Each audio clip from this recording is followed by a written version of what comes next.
ಸ್ನೇಹಿತರೆ, ನಮ್ಮ ಸುತ್ತಮುತ್ತ ಏನಾದರೂ ಒಂದು ಹೊಸದು ಬಂದಾಗ ನಮಗೆ ಅದರ ಬಗ್ಗೆ ಕುತೂಹಲ ಮೂಡುತ್ತೆ. ಅದೇ ರೀತಿ ವಿದ್ಯೆ ಮತ್ತು ವಿದ್ಯಾಭ್ಯಾಸಕ್ಕೆ ಸಂಬಂಧಿಸಿದ್ದಾದರೆ ವಿದ್ಯಾರ್ಥಿನಿಯರಲ್ಲಿ ಅದರ ಬಗ್ಗೆ ಕುತೂಹಲ ಹೆಚ್ಚಾಗುತ್ತೆ. ಅಂತಹದ್ದೇ ಒಂದು ಹೊಸದು ನಮ್ಮ ಮಧ್ಯ ಕರ್ನಾಟಕದ ದಾವಣಗೆರೆಯಲ್ಲಿ ಪ್ರಾರಂಭ ಆಗಿದೆ. ಅದೇ GM ಯೂನಿವರ್ಸಿಟಿ, GM ವಿಶ್ವವಿದ್ಯಾಲಯ. ಈ GM ವಿಶ್ವವಿದ್ಯಾಲಯದಲ್ಲಿ ಅಂಥ ಹೊಸದು ಏನಿದೆ, ವಿಭಿನ್ನವಾದದ್ದೇನಿದೆ ಅನ್ನೋದರ ಬಗ್ಗೆ ಮಾಹಿತಿಯನ್ನು ನೀಡಲಿಕ್ಕೆ ನಮ್ಮ ಜೊತೆ GM ಯೂನಿವರ್ಸಿಟಿಯ ಕುಲಪತಿಗಳಾದ ಡಾಕ್ಟರ್ SR ಶಂಕಪಾಲ್ ಅವರು ನಮ್ಮ ಜೊತೆಗಿದ್ದಾರೆ.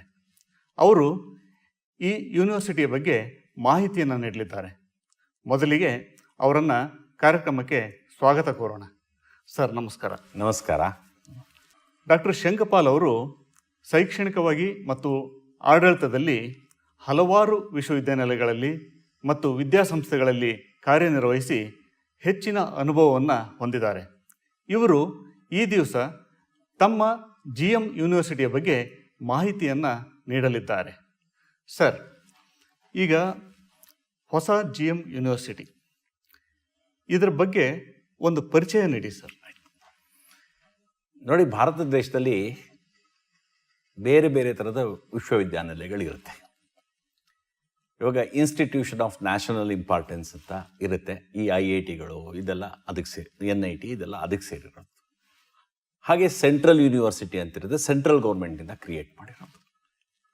ಆಮೇಲೆ ಸ್ಟೇಟ್ ಗೌರ್ಮೆಂಟ್ ಯೂನಿವರ್ಸಿಟೀಸ್ ಇರುತ್ತೆ. ಇವಾಗ ದಾವಣಗೆರೆ ಯೂನಿವರ್ಸಿಟಿ ಆಗಲಿ, ಮೈಸೂರು ಯೂನಿವರ್ಸಿಟಿ ಆಗಲಿ, ಇವೆಲ್ಲ ಸ್ಟೇಟ್ ಯೂನಿವರ್ಸಿಟಿಗಳು. ಆಮೇಲೆ ಡೀಮ್ಡ್ ಯೂನಿವರ್ಸಿಟೀಸ್ ಅಂತಲೂ ಇರುತ್ತೆ, UGC ಪರ್ಮಿಷನ್ ತಗೊಂಡು. ಇವಾಗ ಸುಮಾರು 15 ವರ್ಷಗಳಿಂದ ಈ ಸ್ಟೇಟ್ ಪ್ರೈವೇಟ್ ಯೂನಿವರ್ಸಿಟಿ ಅನ್ನೋ ಕಾನ್ಸೆಪ್ಟ್ ಬಂದಿದೆ. ಮೊದಲು ಹೇಗೆ ಪ್ರೈವೇಟ್ ಕಾಲೇಜಸ್ಸು ಮಾಡ್ತಿದ್ರೋ ಅದೇ ಥರ ಪ್ರೈವೇಟ್ ಯೂನಿವರ್ಸಿಟಿ ಅಂತ ಬರ್ತಾರೆ. ಓಕೆ. ಈ GM ವಿಶ್ವವಿದ್ಯಾನಿಲಯ ಸ್ಟೇಟ್ ಪ್ರೈವೇಟ್ ಯೂನಿವರ್ಸಿಟಿ. ಓಕೆ. ಸುಮಾರು ಮೋರ್ ದೆನ್ 20 ಪ್ರೈವೇಟ್ ಯೂನಿವರ್ಸಿಟಿ ಇವಾಗ ಕರ್ನಾಟಕದಲ್ಲಿದೆ. ಇದು ಒಂದು ಆ್ಯಕ್ಟಿಂದ ಕರ್ನಾಟಕ ಲೆಜಿಸ್ಲೇಟಿವ್ ಆ್ಯಕ್ಟಿಂದ ಕ್ರಿಯೇಟ್ ಆಗುತ್ತೆ. ಇದು 2023 ಲಾಸ್ಟ್ ಸೆಪ್ಟೆಂಬರಲ್ಲಿ ನಮ್ಮ ಕರ್ನಾಟಕ ಗೌರ್ಮೆಂಟ್ ಆ್ಯಕ್ಟ್ ಪ್ರಕಾರ ಕ್ರಿಯೇಟ್ ಆಗಿರೋ ಒಂದು ಯೂನಿವರ್ಸಿಟಿ. ಈಗ ನಮ್ಮ ವೆಬ್ಸೈಟಿಗೆ ಹೋದರೆ ನಿಮಗೆ ಅದರ ಆ್ಯಕ್ಟ್ ಏನು, ಹೇಗೆ ಪಾಸಾಗಿತ್ತು ಇದೆಲ್ಲ ಗೊತ್ತಾಗುತ್ತೆ. ಆಮೇಲೆ ಇದನ್ನು UGC ರೆಕಗ್ನೈಸ್ ಮಾಡುತ್ತೆ. ಓಕೆ. ಆಮೇಲೆ ಇದು ವರ್ಲ್ಡ್ ವೈಡ್ ಅಕ್ಸೆಪ್ಟಬಿಲಿಟಿ. ಇವಾಗ ಈ ಯಾವುದೇ ಪ್ರೈವೇಟ್ ಯೂನಿವರ್ಸಿಟಿ ಈ ಥರ ಕ್ರಿಯೇಟ್ ಆಗಿರೋ ಯೂನಿವರ್ಸಿಟಿನಲ್ಲಿ ನೀವು ಡಿಗ್ರಿ ಮಾಡ್ಕೊಂಬಿಟ್ಟು ಯಾವುದೇ ದೇಶಕ್ಕೆ ಹೋಗಿ ನಾನು ಕೆಲಸ ಮಾಡೋದಕ್ಕಾಗಲಿ, ಅಥವಾ ಯಾವುದೇ ಕಂಪ್ನಿನಲ್ಲಿ ಕೆಲಸ ಮಾಡೋದಕ್ಕಾಗಲಿ, ಯಾವುದೇ ಗೌರ್ಮೆಂಟಲ್ಲಿ ಕೆಲಸ ಮಾಡೋದಕ್ಕಾಗಲಿ ಯಾವುದೇ ಥರದ ಅಬ್ಜೆಕ್ಷನ್ ಇರೋದಿಲ್ಲ. Okay. So totally legally created university. ಇತ್ತೀಚೆಗೆ ನೀವು ಗೊತ್ತಿಲ್ಲ, ದೊಡ್ಡ ಯೂನಿವರ್ಸಿಟಿಗಳಲ್ಲಿ ಇವಾಗ ಸ್ಟೂಡೆಂಟ್ ನಂಬರು ಲಕ್ಷಗಟ್ಟಲೆ ಸ್ಟೂಡೆಂಟ್ ನಂಬರ್ ಆಗಿಬಿಟ್ರೆ ಮ್ಯಾನೇಜ್ ಮಾಡೋದು ಕಷ್ಟ ಆಗುತ್ತೆ. ಆಮೇಲೆ ಆ ಕರಿಕ್ಯುಲಮ್ ಅನ್ನೋದು ಏನಿರುತ್ತೆ, ಆ ಸ್ಟೂಡೆಂಟಿಗೆ ಕರೆಕ್ಟಾಗಿ ನಾವು ಕಸ್ಟಮೈಸ್ ಮಾಡೋಕ್ಕಾಗೋದಿಲ್ಲ. ಆದಷ್ಟು ಚಿಕ್ಕ ಚಿಕ್ಕ ಯೂನಿವರ್ಸಿಟಿಗಳಿದ್ದರೆ ನಮ್ಮ ಸ್ಟೂಡೆಂಟ್ಸ್ ಯಾವ ಇರುತ್ತೆ, ಅವ್ರ ಕ್ವಾಲಿಟಿಗೆ ಹೇಗಿರುತ್ತೆ ಆ ಥರ ಕ್ಲೀನಾಗಿ ರೆಲೆವೆಂಟ್ ಕರಿಕ್ಯುಲಮ್ ಡೆವಲಪ್ ಮಾಡಿ ಕಸ್ಟಮೈಸ್ ಮಾಡಬೇಕು. ಅದಕ್ಕೋಸ್ಕರ ಮೊದಲಿಂದ ಗೌರ್ಮೆಂಟ್ ಐಡಿಯಾ ಏನು, ಆದಷ್ಟು ಯೂನಿವರ್ಸಿಟಿಗಳು ಕ್ರಿಯೇಟ್ ಮಾಡಿ ಎಜುಕೇಷನ್ಗೆ, ಕ್ವಾಲಿಟಿ ಎಜುಕೇಷನ್ಗೆ ಪ್ರಾಮುಖ್ಯತೆ ಕೊಡಬೇಕು ಅಂತ ಬಂತು. ಅದಾದಮೇಲೆ ಈ ಥರ ಡೀಮ್ಡ್ ಯೂನಿವರ್ಸಿಟಿ, ಪ್ರೈವೇಟ್ ಯೂನಿವರ್ಸಿಟಿ ಇದೆಲ್ಲ ಸ್ಟಾರ್ಟ್ ಆಯಿತು. ಮುಂದೆ ನಿಮಗೆ ಭಾಳ, ಇವಾಗ ನೀವು NEP ಅದು ನೋಡಿದ್ದೀರಾ, ಅದರಲ್ಲಿ ಮುಂದೆ ಕಾಲೇಜಸ್ ತುಂಬ ಕಡಿಮೆ ಇರುತ್ತೆ. ಐದಾರು ಅಟಾನಮಸ್ ಕಾಲೇಜ್ ಇರುತ್ತೆ, ಇಲ್ಲ ಪ್ರೈವೇಟ್ ಯೂನಿವರ್ಸಿಟಿಗಳು ಅಥವಾ ಗೌರ್ಮೆಂಟ್ ಯೂನಿವರ್ಸಿಟಿಗಳು ಇರುತ್ತೆ. ಈಚ್ ಯೂನಿವರ್ಸಿಟಿ ಚಿಕ್ಕದಾಗಿದ್ದು ಒಳ್ಳೆ ಕ್ವಾಲಿಟಿ ಎಜುಕೇಷನ್ ಕೊಡೋದಕ್ಕೆ ಟ್ರೈ ಮಾಡ್ತಾರೆ, ಸಾಧ್ಯ ಆಗುತ್ತೆ. ಅಂಥದ್ರಲ್ಲಿ GM ಯೂನಿವರ್ಸಿಟಿ ಕೂಡ ಒಂದು ಭಾಳ ನವೀನತೆಯಿಂದ ಇದು ಕ್ರಿಯೇಟ್ ಮಾಡಿದ್ದೀವಿ. ಈ GM ಯೂನಿವರ್ಸಿಟಿ ಯಾರು ಕ್ರಿಯೇಟ್ ಮಾಡಿದ್ದು ಅಂತ ಹೇಳಿದ್ರೆ, ಇವಾಗ ಶ್ರೀಶೈಲ ಎಜುಕೇಷನಲ್ ಟ್ರಸ್ಟ್ ಭೀಮಸಮುದ್ರ ಅಂದರೆ ನಮ್ಮ ದಾವಣಗೆರೆಯಲ್ಲಿ GM ಸಿದ್ದೇಶ್ವರು ಇವರೆಲ್ಲ ಭಾಳ ಫೇಮಸ್ ಇದ್ದಾರೆ, ನಿಮ್ಗೆ ಗೊತ್ತು. ಅವ್ರ ಫ್ಯಾಮಿಲಿ 30 ವರ್ಷಗಳಿಂದ ಇದ್ದಾರೆ. ಫಸ್ಟು ಐ ಥಿಂಕ್ 2000, ನನಗೆ ಗೊತ್ತಿರೋ ಹಾಗೆ 2001ರಲ್ಲಿ ಇದು ಕ್ಯಾಂಪಸ್ ಶುರು ಆಯಿತು. GMIT ಅಂತ ಕಾಲೇಜ್ ಶುರು ಮಾಡಿದ್ರು. ಆಮೇಲೆ GMS ಅಕಾಡೆಮಿ ಅಂತ ಎಲ್ಲ ಶುರು ಮಾಡಿ ಇದು ಕಟ್ಕೊಂಡ್ಬಿಟ್ಟಿದ್ರು. ಇವಾಗ ಟ್ರೆಂಡ್ ಏನಿದೆ, ಮುಂದೆ ಯೂನಿವರ್ಸಿಟಿ ಮಾಡೋದು. ಹಾಗೆ ಈ ಮಧ್ಯ ಕರ್ನಾಟಕ ಭಾಗದಲ್ಲಿ ಯಾವುದೇ ಅಂಥ ಯೂನಿವರ್ಸಿಟಿಗಳಿಲ್ಲ. ಇಲ್ಲಿ ನೋಡಿ, ನೀವು ನೋಡಿದ್ರೆ ಬೆಂಗಳೂರಿಗೆ ಹೋಗಿ ನೋಡಿ, ಎಷ್ಟು ಸಾವಿರಾರು ಜನ ಸ್ಟೂಡೆಂಟ್ಸು ದಾವಣಗೆರೆ ಡಿಸ್ಟ್ರಿಕ್ಟಿಂದ ಹೋಗಿ ಅಲ್ಲಿ ಕೆಲಸ ಮಾಡ್ತಾರೆ. ಹೌದು, ಕರೆಕ್ಟೇ. ಮೊನ್ನೆ ನಮ್ಮ ಇದರಲ್ಲಿ ಒಂದು ಗೋಲ್ಡ್ ಮೆಡಲ್ ಡಿಸ್ಟ್ರಿಬ್ಯೂಷನ್ ಆಯಿತು. ಅದರಲ್ಲಿ 20 ಗೋಲ್ಡ್ ಮೆಡಲ್ ಮೇಲೆ ಕೊಟ್ಟರು. ಅದರಲ್ಲಿ 15 ಗೋಲ್ಡ್ ಮೆಡಲ್ ನಿಮ್ಮ ಹಳ್ಳಿ ಕಡೆಯಿಂದ ಬಂದಿರೋ ಹುಡುಗರಿಗೇನೆ. ಓಕೆ. ಅಂದರೆ ಈ ಅರ್ಥ ಏನು, ಈ ಸುತ್ತಮುತ್ತದಲ್ಲಿ ತುಂಬ ಟ್ಯಾಲೆಂಟ್ ಇದೆ, ಅವ್ರಿಗೊಂದು ಅಪರ್ಚುನಿಟಿ ಬೇಕು. ಹೌದು ಸರ್. ಅದರಿಂದ GM ಗ್ರೂಪ್, ಈ ಶ್ರೀಶೈಲ ಎಜುಕೇಷನಲ್ ಟ್ರಸ್ಟ್ ನಲ್ಲಿ ನಮ್ಮ ಚಾನ್ಸಲರ್ ಆಗಿರೋಂಥ ನಮ್ಮ ಲಿಂಗರಾಜು ಸರ್, ಇದು ಅವ್ರಿಗೆ ಇನಿಷಿಯೇಟಿವ್. ಈ ಥರ ಯೂನಿವರ್ಸಿಟಿ ಮಾಡಿ ಈ ಮಧ್ಯ ಕರ್ನಾಟಕ ಭಾಗದಲ್ಲಿ ಏನೇನು ಮಕ್ಕಳಿದ್ದಾರೆ ಅವ್ರಿಗೊಂದು ಅಪರ್ಚುನಿಟಿ ಕೊಡಬೇಕು ಅಂತ. ಆವಾಗ ನನಗೆ ಹೇಳಿದರು, ನೀವು ಅಲ್ಲಿ ನಿಮ್ಮ ಅನುಭವ ಇದೆ. ನಾನು BTech ಮಲೆನಾಡು ಕಾಲೇಜ್ ಇಂಜಿನಿಯರಿಂಗಲ್ಲಿ ಮಾಡಿದೆ, ಆಮೇಲೆ MTech IIT ಮದ್ರಾಸಲ್ಲಿ ಮಾಡಿದೆ. ನಾನು PhD ಬಿಟ್ಸ್ ಪಿಲಾನಿಯಿಂದ ಮುಗಿಸ್ಕೊಂಡೆ. ನಾನು MS ರಾಮಯ್ಯ ಇನ್ಸ್ಟಿಟ್ಯೂಟ್ ಆಫ್ ಟೆಕ್ನಾಲಜಿನಲ್ಲಿ ಲೆಕ್ಚರರ್ ಆಗಿ, ಅಸಿಸ್ಟೆಂಟ್ ಪ್ರೊಫೆಸರ್ ಆಗಿ ನನ್ನ ಕೆರಿಯರ್ ಶುರುವಾಯಿತು. ಆಮೇಲೆ ನನ್ನ ಎಬಿಲಿಟೀಸ್ ನೋಡಿಬಿಟ್ಟು MS ರಾಮಯ್ಯ ಗ್ರೂಪ್ನವರು ನಮಗೆ MS Ramaiah school of advance studies ಅಂತ ಒಂದು ಶುರು ಮಾಡಲಿಕ್ಕೆ ಹೇಳಿದ್ರು. ಅದು ಫಾರಿನ್ ಯೂನಿವರ್ಸಿಟಿ ಜೊತೆಯಲ್ಲಿ ಯಾವಾಗ 99ನಲ್ಲಿ ಇಂಡಸ್ಟ್ರಿ ರಿಕ್ವೈರ್ಮೆಂಟ್ಗೆ ಬೇರೆ ಥರ ಗ್ರ್ಯಾಜುಯೇಟ್ಸ್ ಬೇಕಾಗಿತ್ತು. ಆ ಉದ್ದೇಶದಿಂದ ಆ ಸ್ಕೂಲ್ ಆಫ್ ಅಡ್ವಾನ್ಸ್ ಸ್ಟಡೀಸ್ನ ಶುರು ಮಾಡಿದೆ. ಇದು UK ಯೂನಿವರ್ಸಿಟಿ ಜೊತೆಲ್ಲ ಕೊಲಾಬ್ರೇಟ್ ಮಾಡ್ಕೊಂಡು ಮಾಡಿದ್ವಿ. 22 ಪೋಸ್ಟ್ ಗ್ರಾಜ್ಯುಯೇಟ್ ಪ್ರೋಗ್ರಾಮ್ ಮಾಡ್ತಿದ್ವಿ. 1400 ಸ್ಟೂಡೆಂಟ್ಸ್ ಪೋಸ್ಟ್ ಗ್ರಾಜ್ಯುಯೇಷನ್ ಅಡ್ಮಿಷನ್ ಆಗ್ತಿತ್ತು.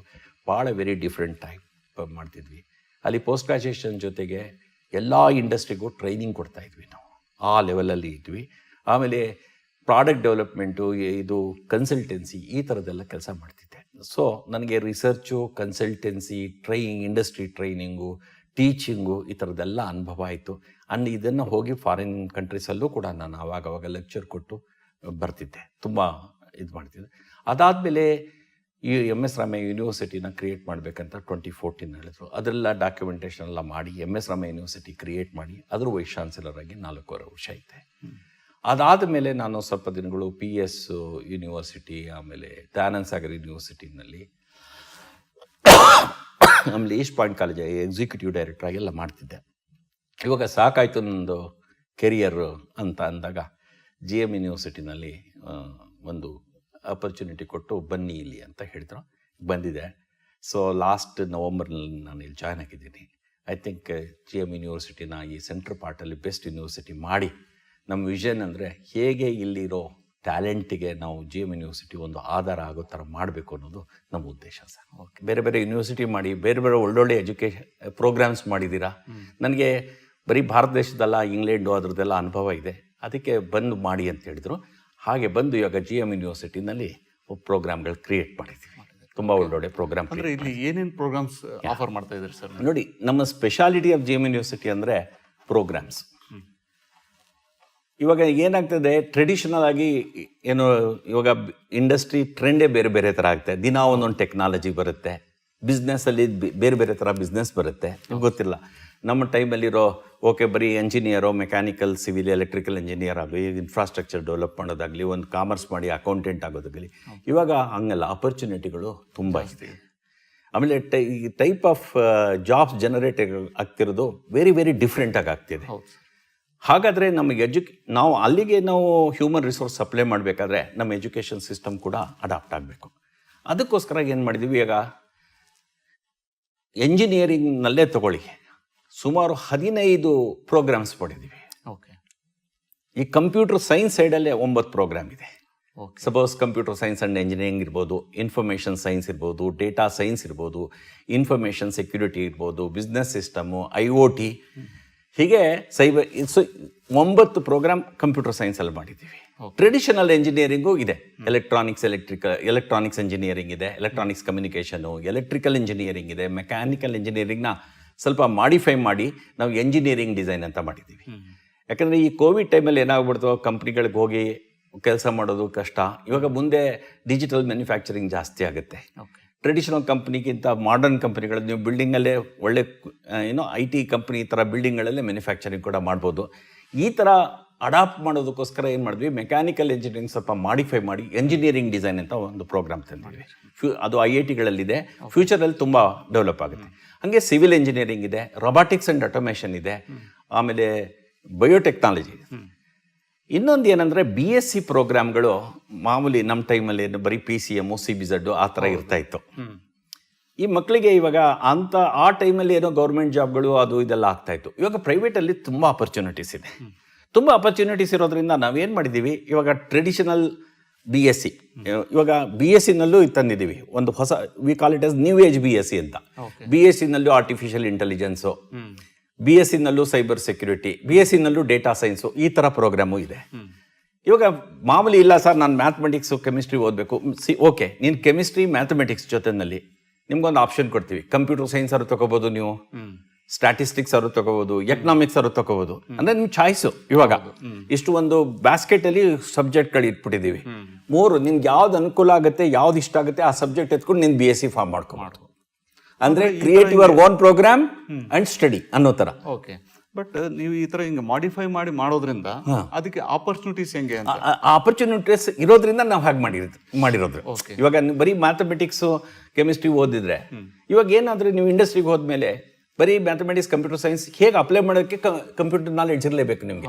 ಸೊ ನಾವೇನ್ ಮಾಡ್ತಿದ್ವಿ, ನಿಮಗೆ ಕಂಪ್ಯೂಟರ್ ಸೈನ್ಸ್ ಆಪ್ಷನ್ ಕೊಡ್ತಾ ಇದ್ದೀವಿ. ಇವಾಗ ಕೆಮಿಸ್ಟ್ರಿ ಗೊತ್ತಿರುತ್ತೆ, ಸಪೋಸ್ ನೀವು ಒಂದು ಫಾರ್ಮಸ್ಯೂಟಿಕಲ್ ಕಂಪ್ನಿಗೆ ಹೋಗಬೇಕು, ಅದು ಕಾಂಬಿನೇಷನ್, ಅದಕ್ಕೆ ಲಾಟ್ ಆಫ್ ಕಂಪ್ಯೂಟರ್ ಅಪ್ಲಿಕೇಶನ್ಸ್ ಇರುತ್ತೆ. ಓಕೆ, ಕೆಮಿಸ್ಟ್ರಿ ಜೊತೆ ಕಂಪ್ಯೂಟರ್ ಸೈನ್ಸ್ ಓದ್ಕೊಳ್ಳಿ. ಈಗ ನೀವು BA ಅಲ್ಲಿ ಕಂಪ್ಯೂಟರ್ ಸೈನ್ಸ್ 9 ವಿಭಾಗ ಮಾಡಿದ್ವಿ. ಹೌದು. ಅಂದ್ರೆ ಈಗ ಕಂಪ್ಯೂಟರ್ ಸೈನ್ಸ್ ಇರೋಷ್ಟು ಇಂಪಾರ್ಟೆನ್ಸೇ ಅದಕ್ಕೂ ಇರುತ್ತಾ? ಹೌದು ಸರ್. ಅದು ಏನಿರುತ್ತೆ, ಕಂಪ್ನಿಗಳಲ್ಲಿ ನಮ್ಮ ಜಾಬ್ಗಳು ಸ್ವಲ್ಪ ಡಿವಿಯೇಷನ್ಸ್ ಇರುತ್ತೆ. ಓಕೆ, ನಾನು ಒಂದು ಸಾಫ್ಟ್ವೇರ್ ಇಂಜಿನಿಯರ್ ಇದ್ರೆ, ನಾನು ಇವಾಗ ನಾನು ಏನಂದ್ರೆ ಒಂದು ಸಾಫ್ಟ್ವೇರ್ ಇಂಜಿನಿಯರ್ ಅಂತ ಆಗ್ತೀನಿ. ನಾನು ಯಾವ ಡೊಮೈನಲ್ಲಿ ಹೋಗಿ ಕೆಲಸ ಮಾಡ್ತೀನಿ ನನಗೆ ಗೊತ್ತಿರಲ್ಲ. ಇವಾಗ ಮೆಕ್ಯಾನಿಕಲ್ ಇಂಜಿನಿಯರಿಂಗು ಸಾಫ್ಟ್ವೇರ್ ಬೇಕು, ಸಿವಿಲ್ ಇಂಜಿನಿಯರಿಂಗು ಸಾಫ್ಟ್ವೇರ್ ಬೇಕು, ಎನ್ವೈರನ್ಮೆಂಟಲ್ ಸೈನ್ಸ್ ತಗೊಳ್ಳಿ ಅಲ್ಲೂ ಸಾಫ್ಟ್ವೇರ್ ಬೇಕು, ಕೆಮಿಸ್ಟ್ರಿ ತಗೊಳ್ಳಿ ಅಲ್ಲೂ ಸಾಫ್ಟ್ವೇರ್ ಬೇಕು. ಇದೆಲ್ಲ ಬಿಡ್ಬೇಕು. ಒಂದು ನನಗೆ ಸಾಫ್ಟ್ವೇರ್ ಡೆವಲಪ್ ಮಾಡೋ ನಾಲೆಡ್ಜ್ ಇದೆ. ಸಾಫ್ಟ್ವೇರ್ ಸ್ಪೆಸಿಫಿಕೇಶನ್ ಹೆಂಗೆ ಮಾಡಬೇಕು, ಸಾಫ್ಟ್ವೇರ್ ಲ್ಯಾಂಗ್ವೇಜ್ ಯಾವ್ದು ಯೂಸ್ ಮಾಡಬೇಕು, ಹೇಗೆ ಕೋಡ್ ಬರಿಬೇಕು, ಅದನ್ನೆಲ್ಲ ಹೇಗೆ ಕಮರ್ಷಿಯಲ್, ಅದೆಲ್ಲ ಇರುತ್ತೆ. ಬಟ್ ಅದ್ರ ಆಳವಾಗಿ ಹಿಂದೆಗೆ ಒಂದು ಸಬ್ಜೆಕ್ಟ್ ನಾಲೆಡ್ಜ್ ಅಂತ ಇರಬೇಕಲ್ವಾ? ಕರೆಕ್ಟಾ? ಅದು ಇಲ್ಲಿ ನಾವು ಇಂಪ್ರೂವ್ ಮಾಡ್ತೀವಿ. ನಿಮಗೆ ಓನ್ಲಿ ಕಂಪ್ಯೂಟರ್ ಸೈನ್ಸ್ ನಾಲೆಡ್ಜ್ ಒಂದೇ ಇಲ್ಲ, ಯಾವ ಡೊಮೈನಲ್ಲಿ ಕೆಲಸ ಮಾಡಬೇಕು. ಸಪೋಸ್ ಡೇಟಾ, ಇವಾಗ ನೀವು ಎನ್ವೈರನ್ಮೆಂಟಲ್ ರಿಲೇಟೆಡ್, ಇವಾಗ ನಾಳೆ ನಾನು ಈ ಗ್ಲೋಬಲ್ ವಾರ್ಮಿಂಗ್ ಎಲ್ಲ ಆಗ್ತಾ ಇದೆ. ಈ ಗ್ಲೋಬಲ್ ವಾರ್ಮಿಂಗ್ ಯಾಕೆ ಆಗ್ತಿದೆ, ಏನಾಗುತ್ತೆ, ಇದಕ್ಕೆಲ್ಲ ಡೇಟಾ ಕಲೆಕ್ಟ್ ಮಾಡ್ಕೋಬೇಕು, ಈ ಡೇಟಾ ಮಾಡೆಲ್ ಮಾಡಬೇಕು. ಆಮೇಲೆ ಮುಂದೆ ಏನಾಗೋದು, ಹೇಗೆ ಟೆಂಪ್ರೇಚರ್ ಹೆಂಗೆ ಇನ್ಕ್ರೀಸ್, ಇದನ್ನೆಲ್ಲ ಪ್ರೆಡಿಕ್ಟ್ ಮಾಡಬಹುದು. ಕರೆಕ್ಟ್? ಇದೊಂದೇ ಅಲ್ಲ, ಸಿಂಪಲ್ 100 ಕಾರ್ ಆಕ್ಸಿಡೆಂಟ್ ಆಗ್ತಿರುತ್ತೆ, ಅದನ್ನ ಡೇಟಾ ಕಲೆಕ್ಟ್ ಮಾಡ್ತೇನೆ ನಾನು. ಈ ಆಕ್ಸಿಡೆಂಟ್ ಆಗೋದ್ರಿಂದ ಯಾವ ಕಾರಲ್ಲಿ ಯಾವ ಥರ ಜನ ಸಾಯ್ತಾರೆ, ಈ ಥರ ಎಲ್ಲ ಡೇಟಾ ಕಲೆಕ್ಟ್ ಮಾಡ್ಕೊಳ್ತೀನಿ. ಈ ಡೇಟಾನ ಮಾಡೆಲ್ ಮಾಡೋ ರೀತಿ ಗೊತ್ತಿರಬೇಕು ನನಗೆ. ಈ ಡೇಟಾನಿಂದ ಇನ್ಫಾರ್ಮೇಶನ್ ತೆಗೆಯೋ ರೀತಿ ಇರಬೇಕು. ಈ ಡೇಟಾನಿಂದ ಏನು ಡಿಸೈನ್ ಚೇಂಜಸ್ ಮಾಡಬೇಕು ಅನ್ನೋದು ಗೊತ್ತಾಗಬೇಕು. ಇದಕ್ಕೆ ಕಂಪ್ಯೂಟರ್ ಸೈನ್ಸ್ ನಾಲೆಡ್ಜ್ ಇರಲೇಬೇಕು. ಅದ್ರ ಜೊತೆಗೆ ಡೇಟಾನ ಹೇಗೆ ಕಲೆಕ್ಟ್ ಮಾಡಬೇಕು, ಡೇಟಾನ ಹೇಗೆ ಅವಾಗ ಡೇಟಾ ಸೈನ್ಸ್ ಬರ್ತದೆ. ಹಾಗೆ ಸೈಬರ್ ಸೆಕ್ಯೂರಿಟಿ ರಿಲೇಟೆಡ್ ಅನ್ಬೇಕಾದ್ರೆ ಕಂಪ್ಯೂಟರ್ ಸೈನ್ಸ್ ನಾಲೆಡ್ಜು ಬೇಕು, ಸೆಕ್ಯೂರಿಟಿ ನಾಲೆಡ್ಜು ಬೇಕು. ಹೀಗೋಸ್ಕರ ನೀವು ನಿಮ್ಗೆ ಬೇಸಿಕ್ ಕಂಪ್ಯೂಟರ್ ಸೈನ್ಸ್ ನಾಲೆಡ್ಜ್ ಇದ್ದೇ ಇರುತ್ತೆ ಸರ್, ಯಾವ ಸಬ್ಜೆಕ್ಟ್ ತೊಗೊಂಡ್ರು. ಅದ್ರ ಜೊತೆಗೆ ನೀವು ಯಾವ ಏರಿಯಾದಲ್ಲಿ ನೀವು ಸ್ಪೆಷಲೈಸ್ ಮಾಡಬೇಕು ಆ ಏರಿಯಾಗೂ ವರ್ಕ್ ಮಾಡ್ಬೋದು. ಅಂದ್ರೆ ನಿಮ್ಗೆ ಕಂಪ್ಯೂಟರ್ ಸೈನ್ಸಲ್ಲೂ ಕೆಲಸ ಸಿಗ್ಬಹುದು, ಆ ಏರಿಯಾದಲ್ಲೂ ಕೆಲಸ ಸಿಗ್ಬಹುದು. ನಿಮ್ಗೆ ಸ್ಕೋಪ್ ವೈಡ್ ಆಗಿದೆ. ಮತ್ತೆ ಅಪಾರ್ಟ್ ಫ್ರಮ್ ದಿಸ್ ಇನ್ನೊಂದು ವೆರಿ ಇಂಪಾರ್ಟೆಂಟ್ ಥಿಂಗ್ ಅಂದ್ರೆ, ಇನ್ನೊಂದು ಕಾಮರ್ಸಲ್ಲಿ ಇನ್ನೊಂದು ದಾವಣಗೆರೆಯಲ್ಲಿ ಈ BBA ಪ್ರೋಗ್ರಾಮ್ ಇದೆಯಲ್ಲ, ಬೆಂಗಳೂರಲ್ಲಿ BBA ಪ್ರೋಗ್ರಾಮ್, ಬೆಂಗಳೂರಿಂದ ಸಿಟಿಗಳಲ್ಲಿ BBA ಪ್ರೋಗ್ರಾಮ್ ಬಹಳ ಇದಾಗ್ತಿದೆ, ಪಾಪ್ಯುಲರ್ ಆಗ್ತಿದೆ. ಯಾಕಂದ್ರೆ ಒಂಥರ MBA first step of MB ಮ್ಯಾನೇಜ್ಮೆಂಟ್ಗೆ BBA ಆಗ್ತದೆ. ಇವಾಗ ಸಣ್ಣ ಮ್ಯಾನೇಜ್ಮೆಂಟ್ ರಿಲೇಟೆಡ್ ಕೆಲಸಗಳೆಲ್ಲ ಬೇಕು. ಅದಕ್ಕೆ ಏನು ಮಾಡ್ತಾರೆ, ಈ BBA ಅವರು ಒಂಥರ ಜನರಲಿಸ್ಟಿಕ್, ಅವ್ರಿಗೆ ಯಾವ ಇದಕ್ಕೂ ಆದರೂ ಅಡಾಪ್ಟ್ ಆಗೋಗ್ಬಿಡ್ತಾರೆ. ಇಲ್ಲಿ ಹೋಟೆಲ್ ಮ್ಯಾನೇಜ್ಮೆಂಟ್ ಆಗ್ಬೋದು, ಅಲ್ಲಿ ಹಾಸ್ಪಿಟಾಲಿಟಿ ರಿಲೇಟೆಡ್ ಮ್ಯಾನೇಜ್ಮೆಂಟ್ ಆಗ್ಬೋದು, ಟೂರಿಸಂ ಮ್ಯಾನೇಜ್ಮೆಂಟ್ ಆಗ್ಬೋದು, ಏನಕ್ಕಾದರೂ ಈ BBA ಗ್ರಾಜುಯೇಟ್ ಸೂಟ್ ಆಗ್ತಾರೆ. ಅದರಿಂದ ಏನಾಗ್ತಾರೆ, ಅದಕ್ಕೆ ತುಂಬ ರಶ್ ಮಾಡ್ತಾರೆ. ಯಾಕಂದ್ರೆ ತುಂಬ ಯಾವ್ದಾದ್ರು ಒಂದು ಅಪರ್ಚುನಿಟಿ ಸಿಗುತ್ತೆ ಕೆಲಸ. ನನ್ಗೇನು ಅನ್ಸುತ್ತೆ, ಈ ಅವರೇಜ್ ಹುಡುಗರು ಯಾರು ಈ ಥರದಲ್ಲಿ ಇಂಟ್ರೆಸ್ಟ್ ಇದೆ ಕೆಲಸ, ಆ BBA ಪ್ರೋಗ್ರಾಮ್ ನಾವು 7 BBA ಪ್ರೋಗ್ರಾಮ್ ಕೊಡ್ತಿದ್ವಿ. BBAನಲ್ಲಿದೆ ಹೇಳಿದೆ, ಮಾರ್ಕೆಟಿಂಗ್ ಇರ್ಬೋದು, ಸೇಲ್ಸ್ ಇರ್ಬೋದು, HR ರಿಲೇಟೆಡ್ ಇರ್ಬೋದು, ಡಿಜಿಟಲ್ ಮಾರ್ಕೆಟಿಂಗ್ ಇರ್ಬೋದು, ಈ ಥರ 7 ಪ್ರೋಗ್ರಾಮ್. ನಮ್ಮ ವೆಬ್ಸೈಟ್ಗೆ ಹೋಗ್ಬಿಟ್ರೆ gmu.ac.in ಅಲ್ಲಿ ಡೀಟೇಲಾಗಿ ಕೊಡ್ತೀವಿ, ಯಾವ್ಯಾವ ಜಾಬು ಎಲ್ಲೆಲ್ಲಿ ಸಿಗುತ್ತೆ ಅಂತ. ಸೊ ಈ ಥರ BComಲ್ಲೂ 4 ಸ್ಪೆಷಲೈಸೇಷನ್ ಮಾಡಿದ್ದೀವಿ. ಹೀಗೆ ಮಾಡಿ 41 ಅಂಡರ್ ಗ್ರಾಜುಯೇಟ್ ಪ್ರೋಗ್ರಾಮ್ ನಮ್ಮಲ್ಲಿ ಇದೆ ಸರ್. ಸೊ ನನಗೇನಂದರೆ, ನಾನು ಎಲ್ಲ ಡೀಟೇಲು ನಿಮ್ಮ ಹತ್ರ ಹೇಳೋಕ್ಕಾಗದೇ ಇಲ್ಲ. ಅದಕ್ಕೆ ನಾನು ಅವ್ರ ವೆಬ್ಸೈಟಿಗೆ ಹೋದರೆ ಪ್ರಾಬಬ್ಲಿ ಎಲ್ಲ ಡೀಟೇಲ್ಸ್ ಕೂಡ ಅವ್ರು ನೋಡ್ಬೋದು ಸರ್. ಓಕೆ ಸರ್, ಈಗ ನೀವು ಪ್ರೋಗ್ರಾಮ್ಸ್ ಬಗ್ಗೆ ಹೇಳಿದರೆ, ನಿಮ್ಮ GM ಯೂನಿವರ್ಸಿಟಿಯಲ್ಲಿ ದಾಖಲಾತಿ ಪ್ರಕ್ರಿಯೆ ಅಂದರೆ ಈ ಅಡ್ಮಿಷನ್ ಪ್ರೊಸೆಸ್ ಯಾವ ರೀತಿ ಇರುತ್ತೆ? ನೋಡಿ, ಇವಾಗ ನಾವು ಎಲ್ಲ ಕಡೆನೂ ಪ್ರೊಫೆಷನಲ್ ಕೋರ್ಸಸ್ಸು, ಜನರಲ್ ಕೋರ್ಸಸ್. ಇವಾಗ ಮೆಡಿಕಲ್ ಕೋರ್ಸಸ್ಸು ಆಗಲಿ, ಡೆಂಟಲ್ ಕೋರ್ಸಸ್ ಆಗಲಿ, ಎಂಜಿನಿಯರಿಂಗ್ ಕೋರ್ಸಸ್ ಆಗಲಿ, ಇವೆಲ್ಲನೂ ಪ್ರೊಫೆಷನಲ್ ಕೋರ್ಸಸ್ ಅಂತ ಹೇಳ್ತೀವಿ. ಓಕೆ. ಒಂದು ಸ್ಪೆಸಿಫಿಕ್ ಡೈರೆಕ್ಷನಲ್ಲಿ ಹೋಗುತ್ತೆ ಅದು. ಈ ಪ್ರೊಫೆಷನಲ್ ಕೋರ್ಸ್ಗೆ ಒಂದು ಎಂಟ್ರೆನ್ಸ್ ಎಕ್ಸಾಮಿನೇಷನ್ ಪಾಸ್ ಆಗಬೇಕು. ನಮ್ಮಲ್ಲಿ ಎಂಜಿನಿಯರಿಂಗ್ ಇರೋದ್ರಿಂದ CET, ನಮ್ಮ ಗೌರ್ಮೆಂಟ್ ಆ್ಯಕ್ಟ್ ಪ್ರಕಾರ 40% ಸೀಟು CET ಇಂದ ಬರುತ್ತೆ. ಓಕೆ. ಈ 15 ಎಂಜಿನಿಯರಿಂಗ್ ಕೋರ್ಸಸ್ಸು ನಮ್ಮಲ್ಲಿ BCA, MCA ಇದೆ, MCA ಕೋರ್ಸು, MBA ಕೋರ್ಸು. ಈಗ ಇದಕ್ಕೆಲ್ಲ CET ಇಂದ ಅಡ್ಮಿಷನ್ 40%. ಓಕೆ. ಇನ್ನು 60% ಸೀಟು ನಾವು ಯೂನಿವರ್ಸಿಟಿ ಸೀಟು ಅಂತ ಹೇಳ್ತೀವಿ. ಓಕೆ. ಸೊ ಯೂನಿವರ್ಸಿಟಿ ಸೀಟ್ಗೆ ಡೈರೆಕ್ಟಾಗಿ ನಮ್ಮ ವೆಬ್ಸೈಟಿಂದ ಅಪ್ಲಿಕೇಶನ್ ಆಗ್ಬೋದು, ಅಥವಾ ನಮ್ಮ ಅಡ್ಮಿಷನ್ ಸೆಕ್ಷನ್ ಬಂದು ಅಪ್ಲಿಕೇಶನ್ ಕೊಡ್ಬೋದು. ಅದರಲ್ಲಿ ಮೆರಿಟ್ ಆರ್ಡ್ರಲ್ಲಿ ನಾವು ಅಡ್ಮಿಷನ್ ಕೊಡ್ತೇವೆ. ತುಂಬ ಡಿಮಾಂಡ್ ಜಾಸ್ತಿ ಬಂತು ಅಂದರೆ ಎಲ್ಲ ಕ್ಲೀನಾಗಿ ಮೆರಿಟ್ ಅರೇಂಜ್ ಮಾಡಿಬಿಟ್ಟು ಫಸ್ಟ್ ಮೆರಿಟ್ ಸರ್ವಿಸಸ್ ಮೇಲೆ ನಾವು ಅಡ್ಮಿಷನ್ ಕೊಡಿಸೋ. ಅಲ್ಲಿ 60% ಡೈರೆಕ್ಟ್ ಅಡ್ಮಿಷನ್ ಇದೆ, 40% CET ಅಡ್ಮಿಷನ್ ಇದೆ ಪ್ರೊಫೆಷನಲ್ ಕೋರ್ಸ್ಗೆ. ಓಕೆ. ಬೇರೆ ಕೋರ್ಸಸ್ಸು ಸಪೋಸ್ BCA, BSc ಇದಕ್ಕೆ 100% ಓಪನ್. ಸೊ ಅವರು ಡೈರೆಕ್ಟಾಗಿ ಬಂದು ನಮ್ಮ ಅಡ್ಮಿಷನ್ ಸೆಕ್ಷನ್ನಲ್ಲಿ ಅವ್ರದ್ದು ಎಲಿಜಿಬಿಲಿಟಿ ರಿಕ್ವೈರ್ಮೆಂಟ್ನ ಮೀಟ್ ಮಾಡಿದ್ರೆ ನಾವು ಅಡ್ಮಿಷನ್ ಕೊಡ್ತೀವಿ. ಓಕೆ. ಆಮೇಲೆ ಈ ಅಂದರೆ ಸಾಧನೆ ಮಾಡಿದಂಥ ವಿದ್ಯಾರ್ಥಿಗಳು ಅವ್ರೇನಾದರೂ ಒಳ್ಳೆ ಪರ್ಫಾರ್ಮೆನ್ಸ್ ಮಾಡಿರ್ತಾರೆ, ಅಂಥವ್ರಿಗೆ ಏನಾದರೂ ಸ್ಕಾಲರ್ಶಿಪ್ ಫೆಸಿಲಿಟಿ ಅದೇನಾದರೂ ಇದೆಯಾ? ಹೌದು.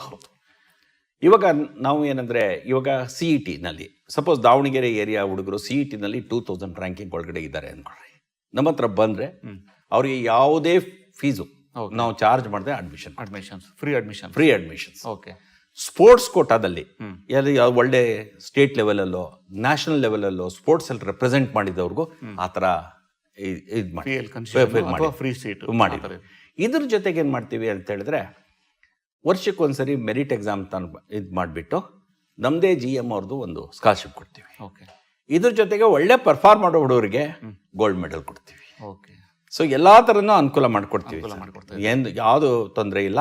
ಮೆರಿಟ್ ಇರೋ ಹುಡುಗಿಗೆ ನಾವು ನಿಜವಾಗ್ಲೂ ತುಂಬ ರೆಸ್ಪೆಕ್ಟ್ ಕೊಡ್ತೀವಿ. ಅವ್ರು ಬಂದರೆ ನಾವು ನಿಜವಾಗ್ಲೂ ಮೆರಿಟ್ ಇದ್ರೆ ಔಟ್ಸ್ಟ್ಯಾಂಡಿಂಗ್ ಇದ್ದವ್ರಿಗೆಲ್ಲ ನಾವು ಅನುಕೂಲ ಮಾಡಿಕೊಡ್ತೀವಿ.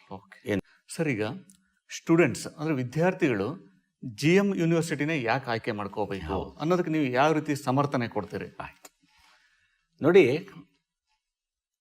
ಒಂದು ಟೈಮಲ್ಲಿ ನೀನು ಒಳ್ಳೆ ಸ್ಟೂಡೆಂಟ್ ಯಾರು ಹೈಯೆಸ್ಟ್ ಮಾರ್ಕ್ಸ್ ಆಗಿದ್ದಾನೆ ಅವನು ಗ್ರೇಟ್ ಸ್ಟೂಡೆಂಟ್ ಅಂತ. ಓಕೆ. ಇತ್ತೀಚಿನ ದಿನಗಳಲ್ಲಿ ಹಾಗಲ್ಲ. ಯಾರಿಗೆ ಆಲ್ರೌಂಡ್ ಡೆವಲಪ್ಮೆಂಟ್ ಆಗಿರುತ್ತೆ ಅದು ಇಂಪಾರ್ಟೆಂಟ್. ಕಂಪ್ನಿಯವರು ಬರೀ ಮಾರ್ಕ್ಸ್ ಒಂದೇ ನೋಡೋದಿಲ್ಲ, ಬಹಳ ವಿಷಯಗಳು ನೋಡ್ತಾರೆ. ನಿಮಗೆ ಭಾಳ ಇಂಪಾರ್ಟೆಂಟ್ ಒಂದು ವಿಷಯ ಹೇಳ್ತೀನಿ. ನಾನು ಎಜುಕೇಟರ್ ಆಗಿ ನಾನು ಏನು ಥಿಂಕ್ ಮಾಡೋದು ಅಂದರೆ, ಸ್ಟೂಡೆಂಟ್ನ ಹೋಲಿಸ್ಟಿಕ್ ಡೆವಲಪ್ಮೆಂಟ್ ಅಥವಾ all-round development of A student ಅಂದ್ರೆ ಏನು ನೋಡಿ. ನಮಗೆ ಗೊತ್ತಿರೋ ಹಾಗೆ ಆಲ್ರೌಂಡ್ ಡೆವಲಪ್ಮೆಂಟ್ ಆಫ್ ಸ್ಟೂಡೆಂಟ್ ಅಂತ ಹೇಳಿದ್ರೆ, ಅವನಿಗೆ ಇಂಟೆಲೆಕ್ಚುಲಿ ನಾನು ಗ್ರೋ ಮಾಡಬೇಕು. ಹೌದು. ಇಂಟೆಲೆಕ್ಚುಲಿ ಅವನಿಗೆ ಎಜುಕೇಷನ್ನು ನಾನು ಇದುವರೆಗೂ ಹೇಳಿದ್ದಾಯಿತು. ಅದ್ರ ಜೊತೆಗೆ ಲಾಟ್ ಆಫ್ ಸ್ಕಿಲ್ಸ್ ಕಲಿಬೇಕು. ಒಂದು ತಿಳ್ಕೊಳ್ಳೋದು, ನಾಲೆಡ್ಜ್ ಬೇಸ್ಡ್. ಇವಾಗ ಕ್ಲಾಸಲ್ಲಿ ನಾನು ಏನೇನು ಮಾಡ್ತೀನಿ, ನಾಲೆಡ್ಜ್ ಕೊಡ್ತೀನಿ. ಅದೇ ಲ್ಯಾಬ್ರೇಟರಿ ವರ್ಕ್ಶಾಪ್ಗೆಲ್ಲ ಕರ್ಕೊಂಡು ಹೋಗ್ಬಿಟ್ಟು ಅಥವಾ ಕಂಪ್ಯೂಟರ್ ಲ್ಯಾಬ್ರೇಟರಿಗೆ ಕರ್ಕೊಂಡ್ಬಿಟ್ಟು ಅದು ಹೇಗೆ ಮಾಡೋದು ಹೇಳ್ಕೊಡ್ತೀನಿ, ಸ್ಕಿಲ್ಸು. ಓಕೆ. ಕರೆಕ್ಟಾ? ನಾವು ಪ್ಯಾರಲಲ್ ಆಗಿ ಏನು ಮಾಡಿದ್ದೀವಿ, ಸ್ಕಿಲ್ ಸ್ಕೂಲ್ ನಡೀತಾ ಇದೆ. ಸ್ಟೂಡೆಂಟ್ ಕಂಪಲ್ಸರಿಯಾಗಿ 4 ವರ್ಷದ ಕೋರ್ಸ್ ಅಂದರೆ 160 ಕ್ರೆಡಿಟ್ ಅವನು ಅರ್ನ್ ಮಾಡಬೇಕು. ಇಲ್ಲಿ ಪಾಸ್ ಫೇಲ್ ಅಂತ ಬರಲ್ಲ. ಎಷ್ಟು ಕ್ರೆಡಿಟ್ ನೀನು ಬ್ಯಾಂಕಲ್ಲಿ ಅರ್ನ್ ಮಾಡ್ತಾ ಹೋಗ್ತೀಯೋ 160 ಕ್ರೆಡಿಟ್ ಮಾಡೋದಿನ ನಿಕ್ಟಿಂಗ್ ಅಂತ ಇದು ಡಿಗ್ರಿ ಬರ್ತದೆ. ಅರ್ಥ ಆಯ್ತಾ? ಅದ್ರ ಗ್ರೇಡಿಂಗ್ ಇರುತ್ತೆ. ಇದರಲ್ಲಿ 10 ಕ್ರೆಡಿಟು ಬರೀ ಸ್ಕಿಲ್ನಲ್ಲಿ ಮಾಡಬೇಕು. ಅಂದರೆ ಎವ್ರಿ ಸೆಮಿಸ್ಟ್ರು 5 ಸೆಮಿಸ್ಟ್ರು 2 ಕ್ರೆಡಿಟು ನೀವು ಮಾಡಬೇಕು, ಸ್ಕಿಲ್ ಕಲಿಬೇಕು. ಇದ್ರ ಜೊತೆಗೆ ನಾನು ನಾಲೆಡ್ಜ್ ಆಯಿತು, ಸ್ಕಿಲ್ ಆಯಿತು. ಆಮೇಲೆ ಇನ್ನೂ ಏನೇನು ಮನುಷ್ಯ ತಿಳ್ಕೊಬೇಕಾದ್ರೆ ಅವನಿಗೆ ಎಮೋಷನಲ್ ಇಂಟೆಲಿಜೆನ್ಸ್ ಭಾಳ important. Emotional stability is important. ಅದಕ್ಕೆ ಏನು ಮಾಡ್ತಿದ್ವಿ, ಅದಕ್ಕೆ ಒಂದು ಲೈಫ್ ಸ್ಕಿಲ್ ಸ್ಕೂಲ್ ಅಂತ ಮಾಡಿದ್ದೀವಿ. ಅದಕ್ಕೆ 3 ಕ್ರೆಡಿಟ್ ಮಾಡಿದ್ದೀವಿ. ವರ್ಷಕ್ಕೆ ಅವನು 3 ದಿನ ಈ ಟ್ರೈನಿಂಗ್ ಮಾಡಬೇಕು. ಅವಾಗ 1 ಕ್ರೆಡಿಟ್ ಕೊಡ್ತಾ ಹೋಗ್ತೀವಿ. ಕರೆಕ್ಟಾ? ಇದು ಹೇಗೆ ನಡವಳಿಕೆ, ಹೇಗೆ ನೀನು ಮ್ಯಾನೇಜ್ಮೆಂಟ್ ಮಾಡಬೇಕು, ಯಾರ ಜೊತೆ ಹೆಂಗೆ ಇಂಟ್ರಾಕ್ಟ್ ಮಾಡಬೇಕು, ಇಂಟ್ರಾಕ್ಟ್ ಮಾಡುವಾಗ ಕೋಪನ ಹೇಗೆ ಕಂಟ್ರೋಲ್ ಮಾಡಬೇಕು, ಎಮೋಷನ್ಸ್ನ ಹೇಗೆ ಕಂಟ್ರೋಲ್ ಮಾಡಬೇಕು, ಇದೆಲ್ಲ ಬಹಳ ಇಂಪಾರ್ಟೆಂಟ್. ಕರೆಕ್ಟ್ ಅಲ್ಲ? ನಿಮಗೆ ಗೊತ್ತು, ವರ್ಕ್ ಲೈಫ್ ಎನ್ವೈರನ್ಮೆಂಟಲ್ಲಿ ಇದೆಲ್ಲ ಬಹಳ ಇಂಪಾರ್ಟೆಂಟ್. ಹೌದು. ಅಂದ್ರೆ ಇದು ಆಲ್ರೆಡಿ ಈಗ ಬೇರೆ ಯೂನಿವರ್ಸಿಟಿಗಳಲ್ಲಿ ಇನ್ಕಾರ್ಪೊರೇಟ್ ಮಾಡಿದಾರಾ ಅಥವಾ ಇಲ್ಲಿ ಹೊಸದಾಗಿ? ನಾವು ಬಹಳ ಏನಂದರೆ ಏನು ಮಾಡಿದನ್ನ ತುಂಬ ಡಿಸಿಪ್ಲಿನ್ಡ್ ಆಗಿ ಸೀರಿಯಸ್ ಆಗಿ ಅದಕ್ಕೆ ಕ್ರೆಡಿಟ್ ಕೊಟ್ಟು ಮಾಡ್ತಾ ಇದ್ದೀವಿ. ಅಂದರೆ 100% ಅಡ್ಮಿಷನ್ಸ್ ತೊಗೊಂಡು ಅದಕ್ಕೆ 100% ಅಟೆಂಡೆನ್ಸ್ ಎನ್ಶೂರ್ ಮಾಡಿಕೊಂಡು ಒಳ್ಳೆ ಟ್ರೈನರ್ಸ್, ಭಾಳ ವೆಲ್ ನೋನ್ ಟ್ರೈನರ್ಸ್ ತಂದು ಅದನ್ನು ಮಾಡ್ತಿದ್ದೀವಿ, ಅದನ್ನು ಇವ್ಯಾಲ್ಯೂಯೇಟ್ ಮಾಡ್ತಿದ್ದೀವಿ. ಓಕೆ. ಇದು ಸೆಕೆಂಡು. ಥರ್ಡ್ ಇಂಪಾರ್ಟೆಂಟ್ ಥಿಂಕ್ ಡೆವಲಪ್ಮೆಂಟಲ್ಲಿ ಎಮೋಷನಲ್ ಆದಮೇಲೆ ಸೋಷಿಯಲ್ ಡೆವಲಪ್ಮೆಂಟ್. ಓಕೆ. ಮನುಷ್ಯ ಸುಮ್ಮನೆ ಓದ್ಬಿಟ್ರೆ ಆಗೋದಿಲ್ಲ. ಪ್ರಪಂಚ ಏನಾಗ್ತಿದೆ, ಪ್ರಪಂಚದಲ್ಲಿ ಹೆಂಗೆ ಇಂಟ್ರಾಕ್ಟ್ ಮಾಡಬೇಕು, ಅದು ಭಾಳ ಇಂಪಾರ್ಟೆಂಟು. ಕಮ್ಯುನಿಟಿ ಅಂದ್ರೇನು, ಕಮ್ಯುನಿಟಿ ಸರ್ವಿಸ್ ಅಂದ್ರೇನು, ಇದೆಲ್ಲ ಗೊತ್ತಿರಬೇಕು. ಅದಕ್ಕೆ NCC, NS ಇದ್ರ ಜೊತೆಗೆ ಬೇಕಾದಷ್ಟು ಆ್ಯಕ್ಟಿವಿಟಿಗಳು ಅದು ಮಾಡ್ತಿದ್ದೀವಿ. ಆಮೇಲೆ ಎನ್ವೈರನ್ಮೆಂಟಲ್ ರಿಲೇಟೆಡ್, ಇನ್ನೊಂದು ಫಿಸಿಕಲ್ ರಿಲೇಟೆಡ್. ಇವಾಗ ಹೋಗಿ ನೋಡಿ, ವರ್ಲ್ಡ್ ಕ್ಲಾಸ್ ಸ್ಪೋರ್ಟ್ಸ್ ಗ್ರೌಂಡ್ ಮಾಡಿದ್ದೀವಿ ನಾವು. ಇವಾಗ ಇಂಟ್ರೆಸ್ಟ್, ಯಾರು ಮಕ್ಕಳಿಗೆ ಸ್ಪೋರ್ಟ್ಸ್ದು ಇಂಟ್ರೆಸ್ಟ್ ಇದೆಯೋ ಅದು ಮಾಡ್ಬೋದು. ಬಟ್ ಅದರಲ್ಲೂ ಫಿಸಿಕಲ್ ಆಗಿ ಅದಕ್ಕೂ ಒಂದು ಕ್ರೆಡಿಟ್ ಮಾಡಿದ್ದೀವಿ. ಏನೋ ಒಂದು ಆಟ ಆಡಲೇಬೇಕು ಅವನು, ಹುಡುಗ ಅಥವಾ ಹುಡುಗಿ, ಏನಾರು ಹಾಕ್ಕೊಳ್ಳಿ. ಆ ಸ್ಟೂಡೆಂಟ್ ಆಗಿರೋರು ಏನೋ ಒಂದು ಅದಕ್ಕೂ ಒಂದು ಕ್ರೆಡಿಟ್ ಮಾಡ್ಕೋಬೇಕು. ಸೊ ಯಾರೋ ನನಗೆ ಬೇಡ ಸ್ಪೋರ್ಟ್ಸು, ನನಗೇನು ಬೇಡ ಅಂತ. ಯಾಕಂದರೆ ಇವ್ರಿಗೆ ಇವಾಗ ರಿಯಲೈಸ್ ಆಗಲ್ಲ. ಕೆಲಸಕ್ಕೆ ಹೋದ್ಮೇಲೆ ಗೊತ್ತಾಗುತ್ತೆ ಸ್ಪೋರ್ಟ್ಸ್ ಇಂಪಾರ್ಟೆನ್ಸ್ ಏನು ಅಥವಾ ಕಮ್ಯುನಿಟಿ ಸರ್ವಿಸ್ ಇಂಪಾರ್ಟೆನ್ಸ್ ಅಂತ. ಅದು ಫಿಸಿಕಲ್ ಡೆವಲಪ್ಮೆಂಟ್ ಮಾಡಿದ್ದೀವಿ. ಎನ್ವೈರನ್ಮೆಂಟಲ್ ಅವೇರ್ನೆಸ್ ಕ್ರಿಯೇಟ್ ಮಾಡ್ತಿದ್ದೀವಿ. ಅವನು ಮುಂದೆ ಒಳ್ಳೆ ಜಾಬ್ ಸಿಗಬೇಕು, ಅದು ಇಂಪಾರ್ಟೆಂಟ್. ಹೌದು. ಅದಕ್ಕೆ ಏನೇನು ಬೇಕಾದ ಟ್ರೈನಿಂಗು, ಏನೇನು ಬೇಕಾದ ಸ್ಕಿಲ್ಲು, ಆಮೇಲೆ ಪ್ಲೇಸ್ಮೆಂಟ್ ಸಪೋರ್ಟು, ಪ್ಲೇಸ್ಮೆಂಟ್ ಟ್ರೈನಿಂಗು, ಇದನ್ನೆಲ್ಲ ಭಾಳ ಸೇರಿ ಇವಾಗ ಅದನ್ನು ಏನು ಮಾಡಿದ್ದೀವಿ, ಬರೋ ಸ್ಟೂಡೆಂಟ್ನ ಅವ್ರ ಆಪ್ಟಿಟ್ಯೂಡ್ ಟೆಸ್ಟ್ ಮಾಡಿಬಿಟ್ಟು, ಇಂಟೆಲೆಕ್ಚುಯಲ್ ಆಪ್ಟಿಟ್ಯೂಡ್ ಟೆಸ್ಟ್ ಮಾಡಿಬಿಟ್ಟು ಒಂದು ABC ಗ್ರೂಪ್ ಮಾಡ್ಕೊಳ್ತೀವಿ. ಆಮೇಲೆ ಈ ಗ್ರೂಪ್ ಹುಡುಗರು, ಓಕೆ ಇವ್ರ ಆಪ್ಟಿಟ್ಯೂಡ್ ಚೆನ್ನಾಗಿದೆ, ಅಕಾಡೆಮಿಕ್ ರೆಕಾರ್ಡ್ಸ್ ಚೆನ್ನಾಗಿದೆ, ಇವ್ರಿಗೆ ಹೇಗೆ ಹೈಯರ್ ಕಂಪನಿಗೆ ಪುಷ್ ಮಾಡೋದು, ಅದಕ್ಕೆ ಯಾರ್ದು best trainers in the country ಅವ್ರನ್ನೇ ತರಿಸ್ತು, ಆ ಥರ ಮಾಡೋದು. B ಗ್ರೂಪ್ನವ್ರಿಗೆ ಆ ಥರ ಸೊ ಯಾರು ನೆಗ್ಲೆಕ್ಟ್ ಆಗಬಾರ್ದು. ಆಮೇಲೆ ಯಾರು ಫಾರಿನ್ಗೆ ಹೋಗಿ ಎಜುಕೇಷನ್ ಮಾಡಬೇಕು ಅಥವಾ ಹೈಯರ್ ಎಜುಕೇಷನ್ ಮಾಡಬೇಕು, ಎಲ್ಲಕ್ಕೂ ಪ್ರಾವಿಷನ್ ಮಾಡಿಬಿಟ್ಟಿದ್ವಿ. ಅವ್ರವ್ರ ಕೆಪಾಸಿಟಿ ರೈಟ್. ಈ ಥರ ಇದ್ರ ಜೊತೆಗೆ ಸ್ಪಿರಿಚುವಲ್ ನಾಲೆಡ್ಜು ಕೊಡ್ತೀವಿ. ಹೀಗೆ ಒಂಥರ ಆಲ್ರೌಂಡ್ ಡೆವಲಪ್ ಮಾಡಿಬಿಟ್ಟು ಸ್ಟೂಡೆಂಟ್ ಆಚೆ ಹೋದರೆ ಐ ಥಿಂಕ್ ಕಂಪ್ನಿಗಳು ಅಂದರೆ ಒಂಥರ ಪಕ್ವತೆ ಇರೋ ಸ್ಟೂಡೆಂಟ್ ಬರ್ತಾ ಇದ್ದಾನೆ ಅನ್ನೋ ಥರ ಮಾಡ್ತಾ ಇದ್ದೀವಿ. ಇದರಲ್ಲಿ I think that is what going to be a special. ಆಗ ಇಲ್ಲಿ ಬರೋ ಮಕ್ಕಳಿಗೆ ಕಮ್ಯುನಿಕೇಷನ್ ಸ್ಕಿಲ್ಸ್ ಕಲಿಸಿ, ಬೇಕಾದ್ರೆ ಭಾಳ ಜನ ಕನ್ನಡ ಬ್ಯಾಕ್ಗ್ರೌಂಡಿಂದ ಬರ್ತಾರೆ, ಅವ್ರಿಗೆ ಅದನ್ನೇ ಟ್ರಾನ್ಸ್ಫಾರ್ಮೇಟಿವ್ ಎಫೆಕ್ಟ್ ಇದೊಂದು ಮಾಡ್ತೀವಿ.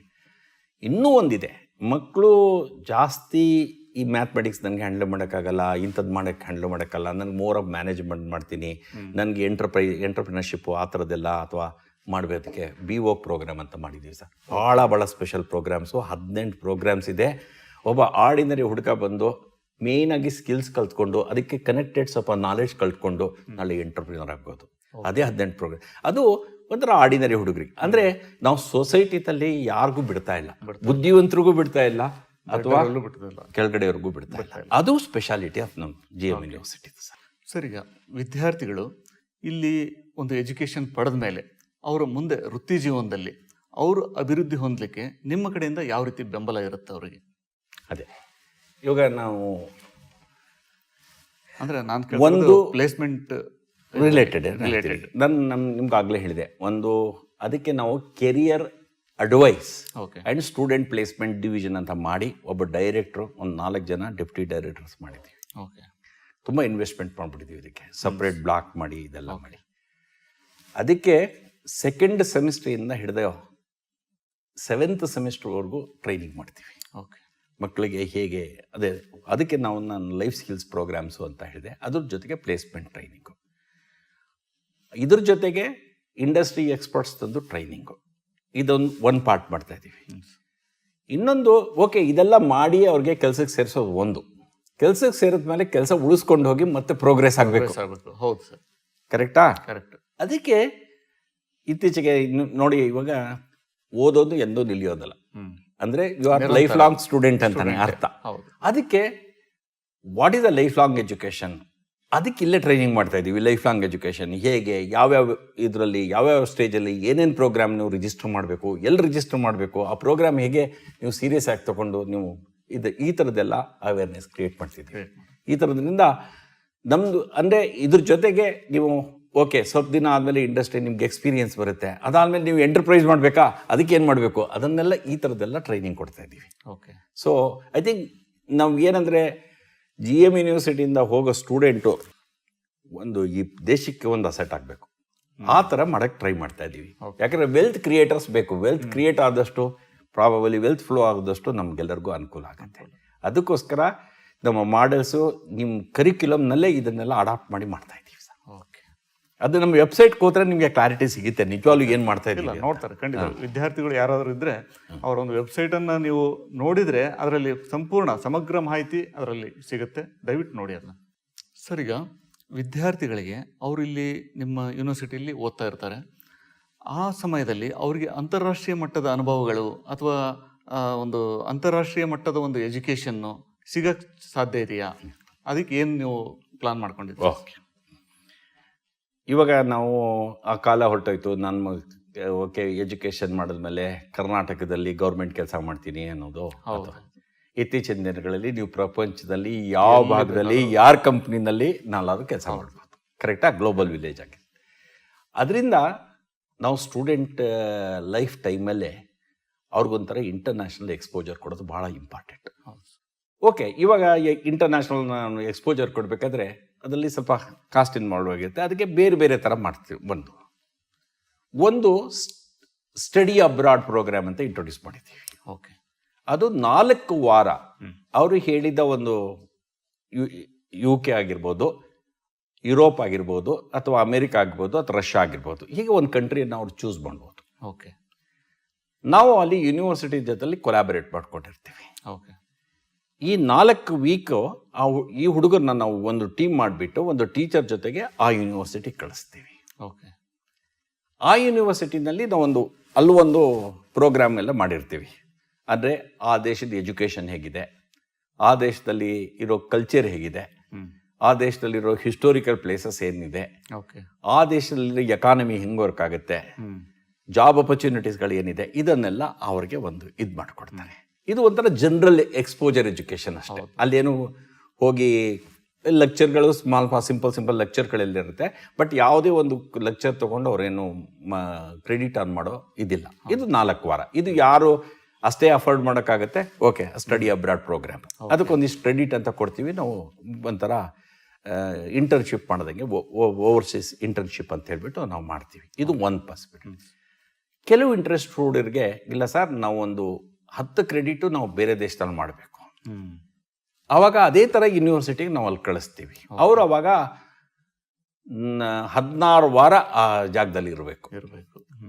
ಅವ್ರ ಸೆಮಿಸ್ಟರ್ ಜೊತೆಲ್ಲ ಇವರು ಕೂತ್ಕೊಂಡು ಸ್ಟೂಡೆಂಟ್ಸು ಕ್ಲಾಸಲ್ಲಿ ಕೂತ್ಕೊಂಡು ಇವರು ಅವ್ರದ್ದು ಎಕ್ಸಾಮ್ ಪಾಸ್ ಮಾಡಿಕೊಂಡು ಕ್ರೆಡಿಟ್ ಅರ್ನ್ ಮಾಡ್ಬೋದು. ಇದಕ್ಕೆ ಸೆಮಿಸ್ಟರ್ ಅಬ್ರಾಡ್ ಪ್ರೋಗ್ರಾಮ್ ಅಂತ. ಓಕೆ, ಇನ್ನೊಂದು ಈ ವರ್ಷದಿಂದ ಸ್ಟಾರ್ಟ್ ಮಾಡ್ತೀವಿ MBA ಪ್ರೋಗ್ರಾಮಲ್ಲಿ. ಅದನ್ನು ಡ್ಯುಯಲ್ ಡಿಗ್ರಿ ಪ್ರೋಗ್ರಾಮ್ ಅಂತ. ಅಂದರೆ ನಮ್ಮಲ್ಲಿ MBA ಅಂದರೆ 2 ವರ್ಷದ ಪ್ರೋಗ್ರಾಮು. ನಮ್ಮಲ್ಲಿ ಫಸ್ಟ್ MBAಗೆ ಸೇರ್ಕೋಬೋದು. ನಮ್ಮ ಸೇರ್ಕೊಂಡು ಫಸ್ಟ್ ಇಯರ್ MBA ಇಲ್ಲಿ ಮಾಡ್ಬೋದು, ಸೆಕೆಂಡ್ ಇಯರ್ MBA ಹೋಗಿ ಅಲ್ಲಿ ಮಾಡ್ಬೋದು. ಓಕೆ, ಅವರು 1 ಡಿಗ್ರಿ ಕೊಡ್ತಾರೆ, ನಾವು 2 ವರ್ಷ ಆಗಿದ್ದಕ್ಕೆ ನಾವು 1 ಡಿಗ್ರಿ ಕೊಡ್ತೀವಿ. ಅವರು ಸೆಕೆಂಡ್ ಇಯರ್ ಹೋದಲ್ಲೇ ಅಲ್ಲಿ ಕೆಲಸ ಸಿಕ್ಕಿದ್ರೆ ಆ ದೇಶದಲ್ಲಿ ಅಲ್ಲೇ ಕೆಲಸ ಮಾಡ್ಬೋದು. ಇಲ್ಲಾಂದ್ರೆ ನಮಗೆ ವಾಪಸ್ ಬಂದು ನಮ್ಮಲ್ಲಿ ಇದು ಮಾಡ್ಬೋದು. ಈ ಥರದ್ದೆಲ್ಲ ಇಂಟರ್ನ್ಯಾಷನಲ್ ಎಕ್ಸ್ಪೋಜರ್ ಕೊಡಲಿಕ್ಕೆ ಟ್ರೈ ಮಾಡ್ತೀವಿ. ಇನ್ನೂ ವಿತ್ ಟೈಮ್ ನಾವು ಬೇರೆ ಕಡೆನೂ ಇದು ಅಫೋರ್ಡಬಿಲಿಟಿ ಕ್ವಶನ್ ಬರುತ್ತೆ. ಆಮೇಲೆ ಪೇರೆಂಟ್ಸು ಎಷ್ಟು ಅವ್ರ ಮಕ್ಕಳಿಗೆ ಸ್ಪೆಂಡ್ ಮಾಡೋದಕ್ಕೆ. But there are percentage, some small percentage of people interested in this. ಅದಕ್ಕೋಸ್ಕರ ಇದನ್ನೆಲ್ಲ ಆರ್ಗನೈಸ್ ಮಾಡಿದ್ದೀವಿ ಸರ್. ನೆಕ್ಸ್ಟ್ ಇವಾಗ ಬ್ಯಾಚ್ ಹುಡುಗರಿಗೆ ನಾವು ಸ್ಟಡಿ ಅಬ್ರಾಡ್ಗೆ ಕಳ್ಸೋದಕ್ಕಾಗಲೇ ರೆಡಿ ಮಾಡಿದ್ದೀವಿ. ಓಕೆ, ಈಗ ನಿಮ್ಮ GM ಯೂನಿವರ್ಸಿಟಿ ಕ್ಯಾಂಪಸ್ನಲ್ಲಿ ಅವರಿಗೆ ಸಿಗ್ತಾ ಇರತಕ್ಕಂಥ ಫೆಸಿಲಿಟಿಗಳು ಏನೇನು ಸೌಲಭ್ಯಗಳು ಸಿಗ್ತಾ ಇದ್ದಾವೆ ಅಂತ? ಇವಾಗ 2 ಥರ. ಒಂದ್ಸರಿ ಇವಾಗ GM ದಾವಣಗೆರೆ ನಮ್ಮ ಯೂನಿವರ್ಸಿಟಿಗೆ almost all parts of Karnataka students flow ಆಗಕ್ಕೆ ಶುರು ಆಗಿದ್ದಾರೆ ಸರ್. ಓಕೆ, ನಾವು ಸ್ಟಾರ್ಟ್ ಮಾಡಿದಾಗ ನಮ್ಮ ಕ್ಯಾಂಪಸ್ಸಲ್ಲಿ ಸುಮಾರು 4800 ಸ್ಟ್ರೆಂತ್ ಇತ್ತು. ಓಕೆ, ಈ ವರ್ಷ ಅಡ್ಮಿಷನ್ ತುಂಬ ಚೆನ್ನಾಗಾಗಿದೆ. ಇವಾಗ ನಾವು ಈ ಡಿಸೆಂಬರ್ ಒಳಗಡೆ ನಮ್ಮ ಸ್ಟ್ರೆಂತು ಸುಮಾರು 8,000 ಸ್ಟೂಡೆಂಟ್ಸ್ ಆಗ್ತಾರೆ. ಕರೆಕ್ಟಾ? ತುಂಬ ಫಾಸ್ಟಾಗಿ ಬೆಳೀತಾ ಇದ್ದೀವಿ. 8 ಇದರಲ್ಲಿ 60% ಸ್ಟೂಡೆಂಟ್ಸು ಒಂಥರ ಆನ್ ಕ್ಯಾಂಪಸ್, ಇನ್ನೊಂದು 40% ಸ್ಟೂಡೆಂಟ್ಸು ಆಚೆಯಿಂದ ಬರ್ತಾರೆ. ಅವ್ರಿಗೆ ಡೇ ಸ್ಕಾಲರ್ ಅಂತ ಹೇಳ್ತೀವಿ, ಇವ್ರು ಕ್ಯಾಂಪಸ್ ಸ್ಟೂಡೆಂಟ್ಸ್ ಅಂತ. ಕ್ಯಾಂಪಸ್ ಸ್ಟೂಡೆಂಟ್ಸ್ಗೆ ಸ್ಟೇ ಮಾಡೋದಕ್ಕೆ ಹಾಸ್ಟೆಲ್ಸ್, ಬಾಯ್ಸ್ ಹಾಸ್ಟೆಲ್ ಬೇರೆ ಇದೆ, ಗರ್ಲ್ಸ್ ಹಾಸ್ಟೆಲ್ ಬೇರೆ ಇದೆ, ಇಂಟರ್ನ್ಯಾಷನಲ್ ಹಾಸ್ಟೆಲ್ಸು, ಗರ್ಲ್ಸು ಬಾಯ್ಸ್ ಅಂತ ಮಾಡಿದೆ. ಓಕೆ, ಇವಾಗ almost almost 2800 students hostel capacity ನಮಗಿದೆ. ಇನ್ನು 2 ಹೊಸ ಹಾಸ್ಟೆಲ್ಗಳು ಕಟ್ತಾ ಇದ್ದೀವಿ, 900 ಸ್ಟೂಡೆಂಟ್ಸ್ ಅಕಾಮಡೇಟ್ ಮಾಡೋಂಥದ್ದು. ಸೊ ಇದು ಹಾಸ್ಟೆಲ್ ಫೆಸಿಲಿಟಿ ಇದೆ. ಇದ್ರ ಜೊತೆಗೆ ಹಾಸ್ಟೆಲ್ ಹುಡುಗರಿಗೆ ಎಂಟರ್ಟೈನ್ ಮಾಡೋದಕ್ಕೆ ಬೇಕಾದಷ್ಟು ಪ್ರೋಗ್ರಾಮ್ಗಳು ಇನಿಷಿಯೇಟ್ ಮಾಡಿದ್ದೀವಿ. ಓಕೆ. ಅಲ್ಲಿ ಒಂದು ಆಂಪಿ ಥಿಯೇಟರ್ ಕ್ರಿಯೇಟ್ ಮಾಡಿದ್ದೀವಿ. ಕರೆಕ್ಟ್. 6 ಸ್ಟೂಡೆಂಟ್ಸ್ ಯಾರಿಗೆ ಇಂಟ್ರೆಸ್ಟ್ ಇದೆ ಅವರು ಪ್ರೋಗ್ರಾಮ್ ಮಾಡಿ, ಸಾಟರ್ಡೆ ಎಲ್ಲ ಪ್ರೋಗ್ರಾಮ್ ಮಾಡಿ ಅದರಿಂದ ಸ್ಟೂಡೆಂಟ್ಸೇ ಆರ್ಗನೈಸ್ ಮಾಡಿ ಸ್ಟೂಡೆಂಟ್ಸ್ಗೆ ಕರೆದ್ಬಿಟ್ಟು ಈ ಪ್ರೋಗ್ರಾಮ್ ಎಲ್ಲ ಮಾಡೋದು. ಅಂದರೆ ಒಂಥರ ಲೀಡರ್ಶಿಪ್ ಡೆವಲಪ್ಮೆಂಟ್ ಪ್ರೋಗ್ರಾಮ್ ಮಾಡೋದು. ಅದಕ್ಕೆ GMU ರೆಂಡು ಪ್ರೋಗ್ರಾಮ್ ಅಂತ ಏನೋ ಇದೆಲ್ಲ ಮಾಡಿದ್ದೀವಿ. ಆಮೇಲೆ ಸ್ಟೂಡೆಂಟ್ಸೇ ಅವ್ರದ್ದೇ ಒಂದು ಡಿಜಿಟಲ್ ಮ್ಯಾಗಝಿನ್ಸ್ ಎಲ್ಲ ಮಾಡಿ ಅವರೇ ಪಬ್ಲಿಷ್ ಮಾಡೋ ಥರ ಮಾಡಿದ್ದೀವಿ. ಆಮೇಲೆ ನಮ್ಮ ಸ್ಟೂಡೆಂಟ್ಸು ಯಾರ ಜೊತೆನಲ್ಲಾದರೂ ನಮ್ಮ ಅಲ್ಯೂಮ್ನೈ ಜೊತೆಲಿ ಆನ್ಲೈನ್ ಇಂಟ್ರಾಕ್ಟ್ ಮಾಡೋ ಥರ ಮಾಡಿದ್ದೀವಿ. ಆಮೇಲೆ ಯಾರು ಇಂಡಸ್ಟ್ರಿಯವರು ನಮ್ಮ ಹುಡುಗರು ಮಾತಾಡಬೇಕು ಅಂತ ಹೇಳಿದ್ರೆ ಅದು ಒಂದು ಡೇಟಾ ಬೇಸ್ ಮಾಡಿದ್ದೀವಿ, ಅವ್ರ ಜೊತೆ ಲಿಂಕ್ ಮಾಡಿ ಮಾತಾಡೋ ಥರ ಮಾಡಿದ್ದೀವಿ. ಸೊ ನಮ್ಮ ಸ್ಟೂಡೆಂಟ್ಸ್ಗೆ ಆಮೇಲೆ ಯಾವುದೋ ಬೇರೆ ಯೂನಿವರ್ಸಿಟಿನಲ್ಲೋ ಅಥವಾ ಫಾರಿನ್ ಯೂನಿವರ್ಸಿಟಿ ಸ್ಟೂಡೆಂಟ್ ಜೊತೆಲಿ ನಮ್ಮ ಸ್ಟೂಡೆಂಟ್ಸ್ ಪ್ರಾಜೆಕ್ಟ್ ಮಾಡಬೇಕು ಅಂತಾರೆ, ಅದಕ್ಕೆ ಅವಕಾಶ ಮಾಡಿದ್ದೀವಿ. ಓಕೆ. ಸೊ ನಿಮಗೆ ಒಂಥರ ಮಕ್ಕಳಿಗೆ ಏನೇನೋ ಯಾರು ವರ್ಲ್ಡ್ ಹುಡುಗ ನಾನು ಕಂಪ್ಲೀಟಾಗಿ ಡೆವಲಪ್ ಆಗಬೇಕು ಅನ್ನೋದಕ್ಕೆ ಎಲ್ಲಕ್ಕೂ ಅವಕಾಶ ಮಾಡಿದ್ದೀವಿ. ಅವಕಾಶ ಇದೆ. ಓಕೆ. ವಿದ್ಯಾರ್ಥಿಗಳ ಕ್ಯಾಂಪಸ್ ಲೈಫ್ ಹೇಗಿರುತ್ತೆ ಅಂತ ಇದೆ. ಅಂದ್ರೆ ಇವಾಗ ನಿಮ್ಗೆ ಗೊತ್ತಾಯ್ತಲ್ಲ, ನೀವು ಇದೆಲ್ಲ ಪ್ರಾವಿಷನ್ ಮಾಡಿದ್ದೀವಿ. ಅದಕ್ಕೆ ಒಂಥರ ಇದ್ರ ಜೊತೆಗೆ ಇನೋವೇಷನ್ ವೀಕ್ ಅಂತ ಮಾಡ್ತೀವಿ ಸರ್. ಇದು ಕಂಪಲ್ಸರಿ ಇನೋವೇಷನ್ ವೀಕ್ ಹೋಗಬೇಕು. 2 ದಿನ ಏನು ಮಾಡ್ತೀವಿ, ಒಂಥರ ವರ್ಕ್ಶಾಪ್ ಥರ ಎಕ್ಸ್ಪರ್ಟ್ಸ್ ಬಂದು ಇನೋವೇಷನ್ ಅಂದ್ರೆ ಏನು, ಹೆಂಗೆ ನ್ಯೂ ಪ್ರಾಡಕ್ಟ್ ಐಡಿಯಾ ಡೆವಲಪ್ ಮಾಡಬೇಕು, ಈ ಥರದ್ದೆಲ್ಲ ಮಾಡಿದ್ದಾರೆ. ಭಾಳ ಚೆನ್ನಾಗಾಯ್ತು ಈ ಸರಿ. ಸುಮಾರು 2000 ಸ್ಟೂಡೆಂಟ್ಸು ಇದರಲ್ಲಾಗಿತ್ತು. ಆಮೇಲೆ 4 ದಿನ ವರ್ಕ್ಶಾಪ್ ಥರ, ಅಂದರೆ ಅವರೇ ಒಂದು ಪ್ರಾಡಕ್ಟ್ ಐಡಿಯಾ ಡೆವಲಪ್ ಮಾಡಿ ಎಕ್ಸಿಬಿಟ್ ಮಾಡಬೇಕು. ಇದರಲ್ಲಿ ಬೆಸ್ಟ್ ಆಗಿರೋ ಪ್ರಾಜೆಕ್ಟ್ಗೆ ನಾವು ಇವಾಗ ಫೈನಾನ್ಸ್ ಮಾಡಿ ಅವ್ರಿಗೆ ಪ್ರಾಡಕ್ಟ್ನ ಡೆವಲಪ್ ಮಾಡೋದಕ್ಕೆ ಅವಕಾಶ ಮಾಡಿಕೊಡ್ತಿದ್ದೀವಿ. ಸೊ ಅದು ಮಾಡ್ತಾರೆ ಕ್ಯಾಂಪಸಲ್ಲಿ ಈ ಥರ ಇದು. ಆಮೇಲೆ ಮಲ್ಲಿಕಾ ಅಂತ ಒಂದು ಕಲ್ಚರಲ್ ಫೆಸ್ಟ್ ಮಾಡ್ತೀವಿ. ಓಕೆ. ಕರೆಕ್ಟಾ? ಸೊ ಇದು ಭಾಳ ಒಂಥರ ಇದು inter collegiate inter university program ಇದೊಂದು. ಇದು ಸ್ಟೂಡೆಂಟ್ಸ್ ಭಾಳ ತುಂಬ ಸಂತೋಷದಿಂದ ಸೊ ಅವ್ರ ಟ್ಯಾಲೆಂಟ್ ತೋರಿಸೋದಕ್ಕೆ ಇದು ಒಂದು ಅವಕಾಶ. ಹಾಗೆ ಇಂಟರ್ ಯೂನಿವರ್ಸಿಟಿ ಇದು ಮಾಡ್ತಾ ಇದ್ದೀವಿ, ಏನು ಬಾಸ್ಕೆಟ್ಬಾಲ್ ಟೂರ್ನಮೆಂಟ್. ಕರೆಕ್ಟಾ? ಸೊ ದಟ್ ಒಂಥರ ಅದರಲ್ಲೂ ಒಂಥರ ದ ಐಡಿಯಾ ಏನಂತ ಹೇಳಿದ್ರೆ, ಬರೀ ಕಾಲೇಜ್ ಒಂದೇ ಅಲ್ಲ, ನಮ್ಮ ಪ್ರಪಂಚ ಹೆಂಗೆ ನಡೀತಿದೆ, ಅದ್ರ ಜೊತೆಗೆ ಹೆಂಗೆ ಕಾಂಪೀಟ್ ಮಾಡಬೇಕು, ಇದನ್ನೆಲ್ಲ ಕಲಿಸೋದಕ್ಕೆ ಎಲ್ಲನೂ ಆಲ್ಮೋಸ್ಟ್ ತುಂಬ ಬಿಸಿ ಇಟ್ಬಿಟ್ಟಿದ್ದೀವಿ ಹುಡುಗರಿಗೆ. ಸೊ ದಟ್ ಅವರೆಲ್ಲ ಬೇರೆ ಕಾಲೇಜಿಂದ ಬಂದಾಗ, ಬೇರೆ ಯೂನಿವರ್ಸಿಟಿಯಿಂದ ಬಂದು ಅವರೆಲ್ಲ ಕರ್ಕೊಂಡ್ಮೇಲೆ ಕೊಟ್ಟಾಗ ಇವ್ರದ್ದು ಅವ್ರದ್ದು ಇಂಟ್ರಾಕ್ಷನ್ ಆಗುತ್ತೆ, ಮತ್ತೆ ನೆಟ್ವರ್ಕ್ ಬೆಳೆಯುತ್ತೆ. ಆಮೇಲೆ ನಮ್ಮ ಕೂಪ ಮಂಡುಕ ತರ ಹೋಗ್ಬಿಡುತ್ತೆ. ಇದರೆಲ್ಲ ಆ ಥರ ಮಾಡ್ತಾ ಇದ್ದೀವಿ. ಅದೇ ಯೂನಿವರ್ಸಿಟಿ ಮೀನಿಂಗ್ ಏನು, ನಾನು ಯೂನಿವರ್ಸಲ್ ಹ್ಯೂಮನ್ ಬೀಯಿಂಗ್ ಆಗಬೇಕು, ಗ್ಲೋಬಲ್ ಸಿಟಿಸನ್ ಆಗಬೇಕು. ಅದು that is what exactly we are trying to. Sir, ಈಗ GM ಯೂನಿವರ್ಸಿಟಿಯಲ್ಲಿ ವಿದ್ಯಾರ್ಥಿ ಸಂಘಗಳು ಇದಾವ ಮತ್ತು ಅವುಗಳ ಪಾತ್ರ ಏನು? One of the most important thing is student clubs ಅಂತ. ಇದು ಕ್ರಾಸ್ ಇಲ್ಲಿ ಭಾಳ ಇಂಟ್ರೆಸ್ಟಿಂಗ್ ಥಿಂಗ್ ಹೇಳ್ತೀನಿ. ಇವಾಗ ನೀವು ಎಂಜಿನಿಯರಿಂಗ್ ಕಾಲೇಜಾದ್ರೆ ಓನ್ಲಿ ಎಂಜಿನಿಯರಿಂಗ್ ಸ್ಟೂಡೆಂಟ್ ಸೇರ್ಕೋತಾರೆ, ಆರ್ಟ್ಸ್ ಸೈನ್ಸ್ ಕಾಲೇಜಾದ್ರೆ ಆರ್ಟ್ಸ್ ಸೈನ್ಸ್ ಹುಡುಗರು ಸೇರ್ಕೊಳ್ತಾರೆ, MBS. ಇಂಥ ಕ್ಯಾಂಪಸ್ ಇದು ಮಲ್ಟಿ ಡಿಸಿಪ್ಲಿನರಿ ಕ್ಯಾಂಪಸ್. ನಾವು ಹಾಸ್ಟೆಲಲ್ಲೂ ಹಾಗೆ ಮಾಡ್ತಾ ಇದ್ದೀವಿ. ಒಬ್ಬ ಎಂಜಿನಿಯರಿಂಗ್ ಸ್ಟೂಡೆಂಟ್ ಸೇರಿಸೋದು, ಒಬ್ಬ ಸೈನ್ಸ್ ಸ್ಟೂಡೆಂಟ್ ಸೇರಿಸೋದು, ಒಬ್ಬ ಮ್ಯಾನೇಜ್ಮೆಂಟ್ ಸ್ಟೂಡೆಂಟ್ಸ್ ಮಿಕ್ಸ್ ಮಾಡೋದು. ಯಾಕಂದರೆ ಇವಾಗ ನೀವು ಜೀವನದಲ್ಲಿ ಕಲಿಬೇಕು ಅಂತ ಹೇಳಿ ಮಾಡಬೇಕು, ಏನು ಮಾಡಬೇಕು ಅಂತ ಹೇಳಿದ್ರೆ ನಿಮಗೆ ಮಲ್ಟಿ ಡಿಸಿಪ್ಲಿನರಿ ನಾಲೆಡ್ಜ್ ಬೇಕು. ನೀವು ಆರ್ಡಿನರಿ ಹ್ಯೂಮನ್ ಬೀಯಿಂಗ್, ನಾನು ಮನೆ ಕಟ್ತೀನಿ, ಸಿವಿಲ್ ಇಂಜಿನಿಯರ್ ಐಡಿಯಾ ಬೇಕು, ಆರ್ಕಿಟೆಕ್ಟ್ ಒಬ್ಬ ಬೇಕು, ನಾನು ಇನ್ಕಮ್ ಟ್ಯಾಕ್ಸ್ ಕೊಡಬೇಕಾದ್ರೆ ನನ್ನ ಚಾರ್ಟೆಡ್ ಅಕೌಂಟೆಂಟ್ ಐಡಿಯಾ, ಇದೆಲ್ಲ ಇಂಥ ಯೂನಿವರ್ಸಿಟಿಗಳಲ್ಲಿ ಬೆಳೆಯುತ್ತೆ ಈ ಥರ ಫ್ರೆಂಡ್ಶಿಪ್. ಅದಕ್ಕೆ ಯಾರ್ಯಾರ ಸ್ಟೂಡೆಂಟ್ಸ್ ಏನೇನು ಇಂಟ್ರೆಸ್ಟ್, ನನಗೆ ಓಕೆ ಡ್ರೋನ್ ಫ್ಲೈ ಮಾಡೋಕ್ಕೆ ಇಂಟ್ರೆಸ್ಟಾ, ನಾನು ಡ್ರೋನ್ ಕ್ಲಬ್ಬು, ನೀವೆಲ್ಲ ಸೇರ್ಕೊಂಡು ಡ್ರೋನ್ ಕ್ಲಬ್ ಮಾಡಿ. ನನಗೆ ಮೋಟ್ರ್ ಬೇಕು, ಏನೋ ರೇಸ್ ಮೋಟ್ರ್ ಬೇಕು ಮಾಡಬೇಕಾ, ನಿಮ್ಮದೇ ಒಂದು ಕ್ಲಬ್ಬು. ಇಲ್ಲ ಎಲೆಕ್ಟ್ರಿಕ್ ವೆಹಿಕಲ್, ಈ ಥರ ಕ್ಲಬ್ಸ್ಗಳು ಮಾಡಿಬಿಟ್ಟಿದ್ದೀವಿ. ಓಕೆ. ಸೊ ಸ್ಟೂಡೆಂಟ್ಸು ಅದಕ್ಕೆ ಅವರೇ ಮೆಂಬರ್ ಆಗ್ತಾರೆ, ಅವರೇ ಟ್ರೈನಿಂಗ್ ಅರೇಂಜ್ ಮಾಡ್ಕೊಳ್ತಾರೆ, ಅವರೇ ನಾವು ವರ್ಷಕ್ಕೆ ಒಂದ್ಸರಿ ಏನು ಮಾಡ್ತೇವೆ ಅಂತ ಹೇಳಿದ್ರೆ ಟ್ಯಾಲೆಂಟ್ ಎಕ್ಸಿಬಿಷನ್ ಅಂತ ಮಾಡ್ತೇವೆ. ಅವಾಗ ಯಾರ್ಯಾರ ಕ್ಲಬ್ನವರು ಏನೇನು ಟ್ಯಾಲೆಂಟ್ ಮಾಡಿದ್ರೆ ಅವ್ರಿಗೊಂದು ಪ್ರೈಸ್ ಕೊಡೋದು, ಈ ಥರದ್ದೆಲ್ಲ ಎನ್ಕರೇಜ್ ಮಾಡ್ತಾ ಇದೀವಿ ಸರ್. ಇವಾಗ ನೆಕ್ಸ್ಟ್ ಸಾಟರ್ಡೇ ಈ ಥರದ್ದು ಟ್ಯಾಲೆಂಟ್ ಕ್ಲಬ್ದು ನಮ್ದು ಇದಿದೆ, ಪ್ರೋಗ್ರಾಮ್ ಇದೆ. ಸೊ ಸ್ಟೂಡೆಂಟ್ಸ್ ಎಲ್ಲ ಫಾರ್ಮ್ ಮಾಡ್ಕೊಂಡು ಅದು ಏನು ಕ್ಲಬ್ ಬೇಕಾದ್ರೂ ಮಾಡ್ಬೋದು. ಟೆಕ್ನಿಕಲಿ ಅದನ್ನೇ ಅವ್ರ ಮ್ಯಾಗಝೀನಲ್ಲಿ ಪ್ರೆಸೆಂಟ್ ಮಾಡ್ಬೋದು. ಈ ಥರ ಅಂದರೆ ಎಲ್ಲ ನಾವೇ ಇಂಟರ್ವ್ಯೂ ಇದಾಗ್ಬಿಟ್ರೆ ಹುಡುಗರು ಬೆಳೆಯಲ್ಲ. ನಾವು ಓನ್ಲಿ ಫೆಸಿಲಿಟೇಟರ್ ಥರ ಆಕ್ಟ್ ಮಾಡ್ತೀವಿ, ಅವ್ರಿಗೆ ಲೀಡರ್ಶಿಪ್ ಆಕ್ಟಿವಿಟಿ ಅವ್ರು ಕೊಟ್ಬಿಡ್ತೀವಿ. ರೆಸ್ಪಾನ್ಸಿಬಿಲಿಟಿ ತಾವು ಸ್ವಯಂ ಆಸಕ್ತಿಯಿಂದ ಯಾವ್ದ್ರಲ್ಲಿ ಆಸಕ್ತಿ ಇದೆ ಅದರಲ್ಲಿ ಡೆವಲಪ್ ಆಗಿ. ಓಕೆ ಸರ್, ಕೊನೆಯದಾಗಿ ಈಗ ಪ್ರಾಸ್ಪೆಕ್ಟಿವ್ ಸ್ಟೂಡೆಂಟ್ಸ್ ಅವ್ರಿಗೆ ನೀವು ಏನು ಹೇಳಕ್ ಬಯಸ್ತೀರಿ? ನೋಡಿ, ವೆರಿ ಸಿಂಪಲ್. ಲೈಫನ್ನು ಸಿಂಪಲ್ ಆಗಿ ಇಟ್ಕೊಂಡು ಏನೇ ಕೋರ್ಸು ಏನೇ ಪ್ರೋಗ್ರಾಮ್ ತಗೊಳ್ರಿ, ಅದಕ್ಕೆ ಫೋಕಸ್, ನಿಮ್ಮ ಅಟೆನ್ಷನ್ನು ಏನಂತಂದರೆ ಅದಕ್ಕೆ perspiration is very important, persistence is important and patience is important ಅಲ್ವಾ, ಆ್ಯಂಡ್ ಫೋಕಸ್. ಇಷ್ಟು ಮಾಡಿರಿ. ನೀವು ಯಾವ ಬ್ಯಾಕ್ಗ್ರೌಂಡಿಂದ ಬಂದಿದ್ದೀರಾ, ನಿಮ್ಮ ತಂದೆ ತಾಯಿ ಬ್ಯಾಕ್ಗ್ರೌಂಡ್ ಏನು, ಇದೆಲ್ಲ ಇಂಪಾರ್ಟೆಂಟ್ ಅಲ್ಲ. ಕರೆಕ್ಟಾಗಿ ಸಕ್ಸಸ್ ಆಗೋದಕ್ಕೆ ನೀವು ಒಂದು ಗುರಿ ಇಟ್ಕೊಂಡು ಕಂಟಿನ್ಯೂಸ್ ಆಗಿ ಅದ್ರ ವರ್ಕ್ ಮಾಡಿ. ಹಂಗೆ ಮಾಡಿವಿ ಅಂದ್ಬಿಟ್ಟು ನೀವು ಇದರಲ್ಲಿ ಪಾರ್ಟಿಸಿಪೇಟ್ ಆ ಥರ ನಾನು ಹೇಳ್ತಾ ಇಲ್ಲ. ಒಂಥರ ಆಲ್ರೌಂಡ್ ಡೆವಲಪ್ಮೆಂಟ್ ಆಗೋದಕ್ಕೆ ಮಾಡೋಕ್ಕೆ ಟ್ರೈ ಮಾಡ್ಕೊಳ್ಳಿ. ಲೈಫನ್ನು ಸಿಂಪಲ್ ಆಗಿ ಇಟ್ಕೊಳ್ಳಿ, ಅನ್ನೆಸರಿ ಕಾಂಪ್ಲೆಕ್ಸ್ ಮಾಡ್ಕೊಳ್ಳೋದು ಬೇಕಾಗಿಲ್ಲ. Okay, correct. ಇಷ್ಟು ನನ್ನ ಸ್ಟೂಡೆಂಟ್ಸ್ ಕೇಳೋದು. ನನಗೆ ಹೇಳ್ತಿರೋದು ಅಷ್ಟೇ, ಫೋಕಸ್. ನಾವು ಬೌಲಿಂಗಲ್ಲಿ ಕ್ರಿಕೆಟಲ್ಲಿ ಈ ಬಾಲ್ಸ್ ಲೈನ್ ಆ್ಯಂಡ್ ಲೆಂತ್ ಅಂತ ಹೇಳ್ತಾನೆ, ಸಾಕು. ನೀವು ಅದು ಭಾಳ ಎಕ್ಸ್ಪೆರಿಮೆಂಟ್ ಮಾಡೋದು ಬೇಡ. ಒಂದು ಲೆವೆಲ್ ಬಂದಮೇಲೆ ಆಮೇಲೆ ಎಕ್ಸ್ಪೆರಿಮೆಂಟ್ ಮಾಡಿರಿ, ನೋ ಪ್ರಾಬ್ಲಮ್. ಇದನ್ನು ನಾನು ಹೇಳಕ್ಕೆ ಬಯಸ್ತೀನಿ ಸರ್. ಸ್ನೇಹಿತರೆ, ಇದು GM ಯೂನಿವರ್ಸಿಟಿ, GM ವಿಶ್ವವಿದ್ಯಾನಿಲಯದ ಒಂದು ಕಿರು ಪರಿಚಯ. ಯಾಕಂದರೆ ಪೂರ್ತಿ ಮಾಹಿತಿ ಕೊಡಬೇಕು ಅಂತಂದರೆ ಇದು ಒಂದು ಸಣ್ಣ ಕಾರ್ಯಕ್ರಮದಲ್ಲಿ ನಿಜವಾಗ್ಲೂ ಕಷ್ಟ ಸಾಧ್ಯ. ಒಂದು ಕಿರು ಮಾಹಿತಿಯನ್ನು ನಿಮಗೋಸ್ಕರ ಇದುವರೆಗೂ ಕೊಟ್ಟಿದ್ದೀವಿ. GM ಯೂನಿವರ್ಸಿಟಿ ವಿದ್ಯಾರ್ಥಿಗಳ ಸಮಗ್ರ ಬೆಳವಣಿಗೆಗಾಗಿ, ಸಮಗ್ರ ಅಭಿವೃದ್ಧಿಗಾಗಿ ಟೊಂಕ ಕಟ್ಟಿ ನಿಂತಿರೋ ಒಂದು ಸಂಸ್ಥೆ ಅಂತಲೇ ಹೇಳ್ಬೋದು. ಅದಕ್ಕೆ ಸರಿಯಾಗಿ ಎಲ್ಲ ರೀತಿಯ ಅನುಭವವನ್ನು ಹೊಂದಿ ಈ ಯೂನಿವರ್ಸಿಟಿಯನ್ನು ಒಂದು ಉತ್ತಮವಾದ ಯೂನಿವರ್ಸಿಟಿಯಾಗಿ ಮಾಡಬೇಕು ಅಂಥೇಳಿ ಡಾಕ್ಟರ್ ಶಂಕಪಾಲ್ ಅವರು ಇದ್ದಾರೆ. ಇವರ ಒಂದು ಮುಂದಾಳತ್ವದಲ್ಲಿ, ಇವರ ಒಂದು ಲೀಡರ್ಶಿಪ್ಪಲ್ಲಿ ಈ ಯೂನಿವರ್ಸಿಟಿ ಕರ್ನಾಟಕದಾದ್ಯಂತ, ದೇಶದಾದ್ಯಂತ ಎಲ್ಲ ಉತ್ತಮವಾದ ಹೆಸರನ್ನು ಮಾಡಲಿ. ಮತ್ತು ಇದು ವಿದ್ಯಾರ್ಥಿಗಳಿಗೆ ಇದರಿಂದ ಸಾಕಷ್ಟು ಪ್ರಯೋಜನಗಳು ದೊರೀಲಿ ಅಂತ ಹಾರೈಸ್ತಾ ಈ ಕಾರ್ಯಕ್ರಮವನ್ನು ಮುಗಿಸ್ತಾ ಇದ್ದೀವಿ. ನಮಸ್ಕಾರ ಸರ್, ತುಂಬ ಥ್ಯಾಂಕ್ಸ್. ಇದುವರೆಗೂ ಬಂದು ನಮ್ಮ ಜೊತೆ ಮಾತಾಡಿ ಭಾಳ ಒಳ್ಳೆ ಮಾಹಿತಿ ಕೊಟ್ರಿ. Thank you sir. Thank you sir.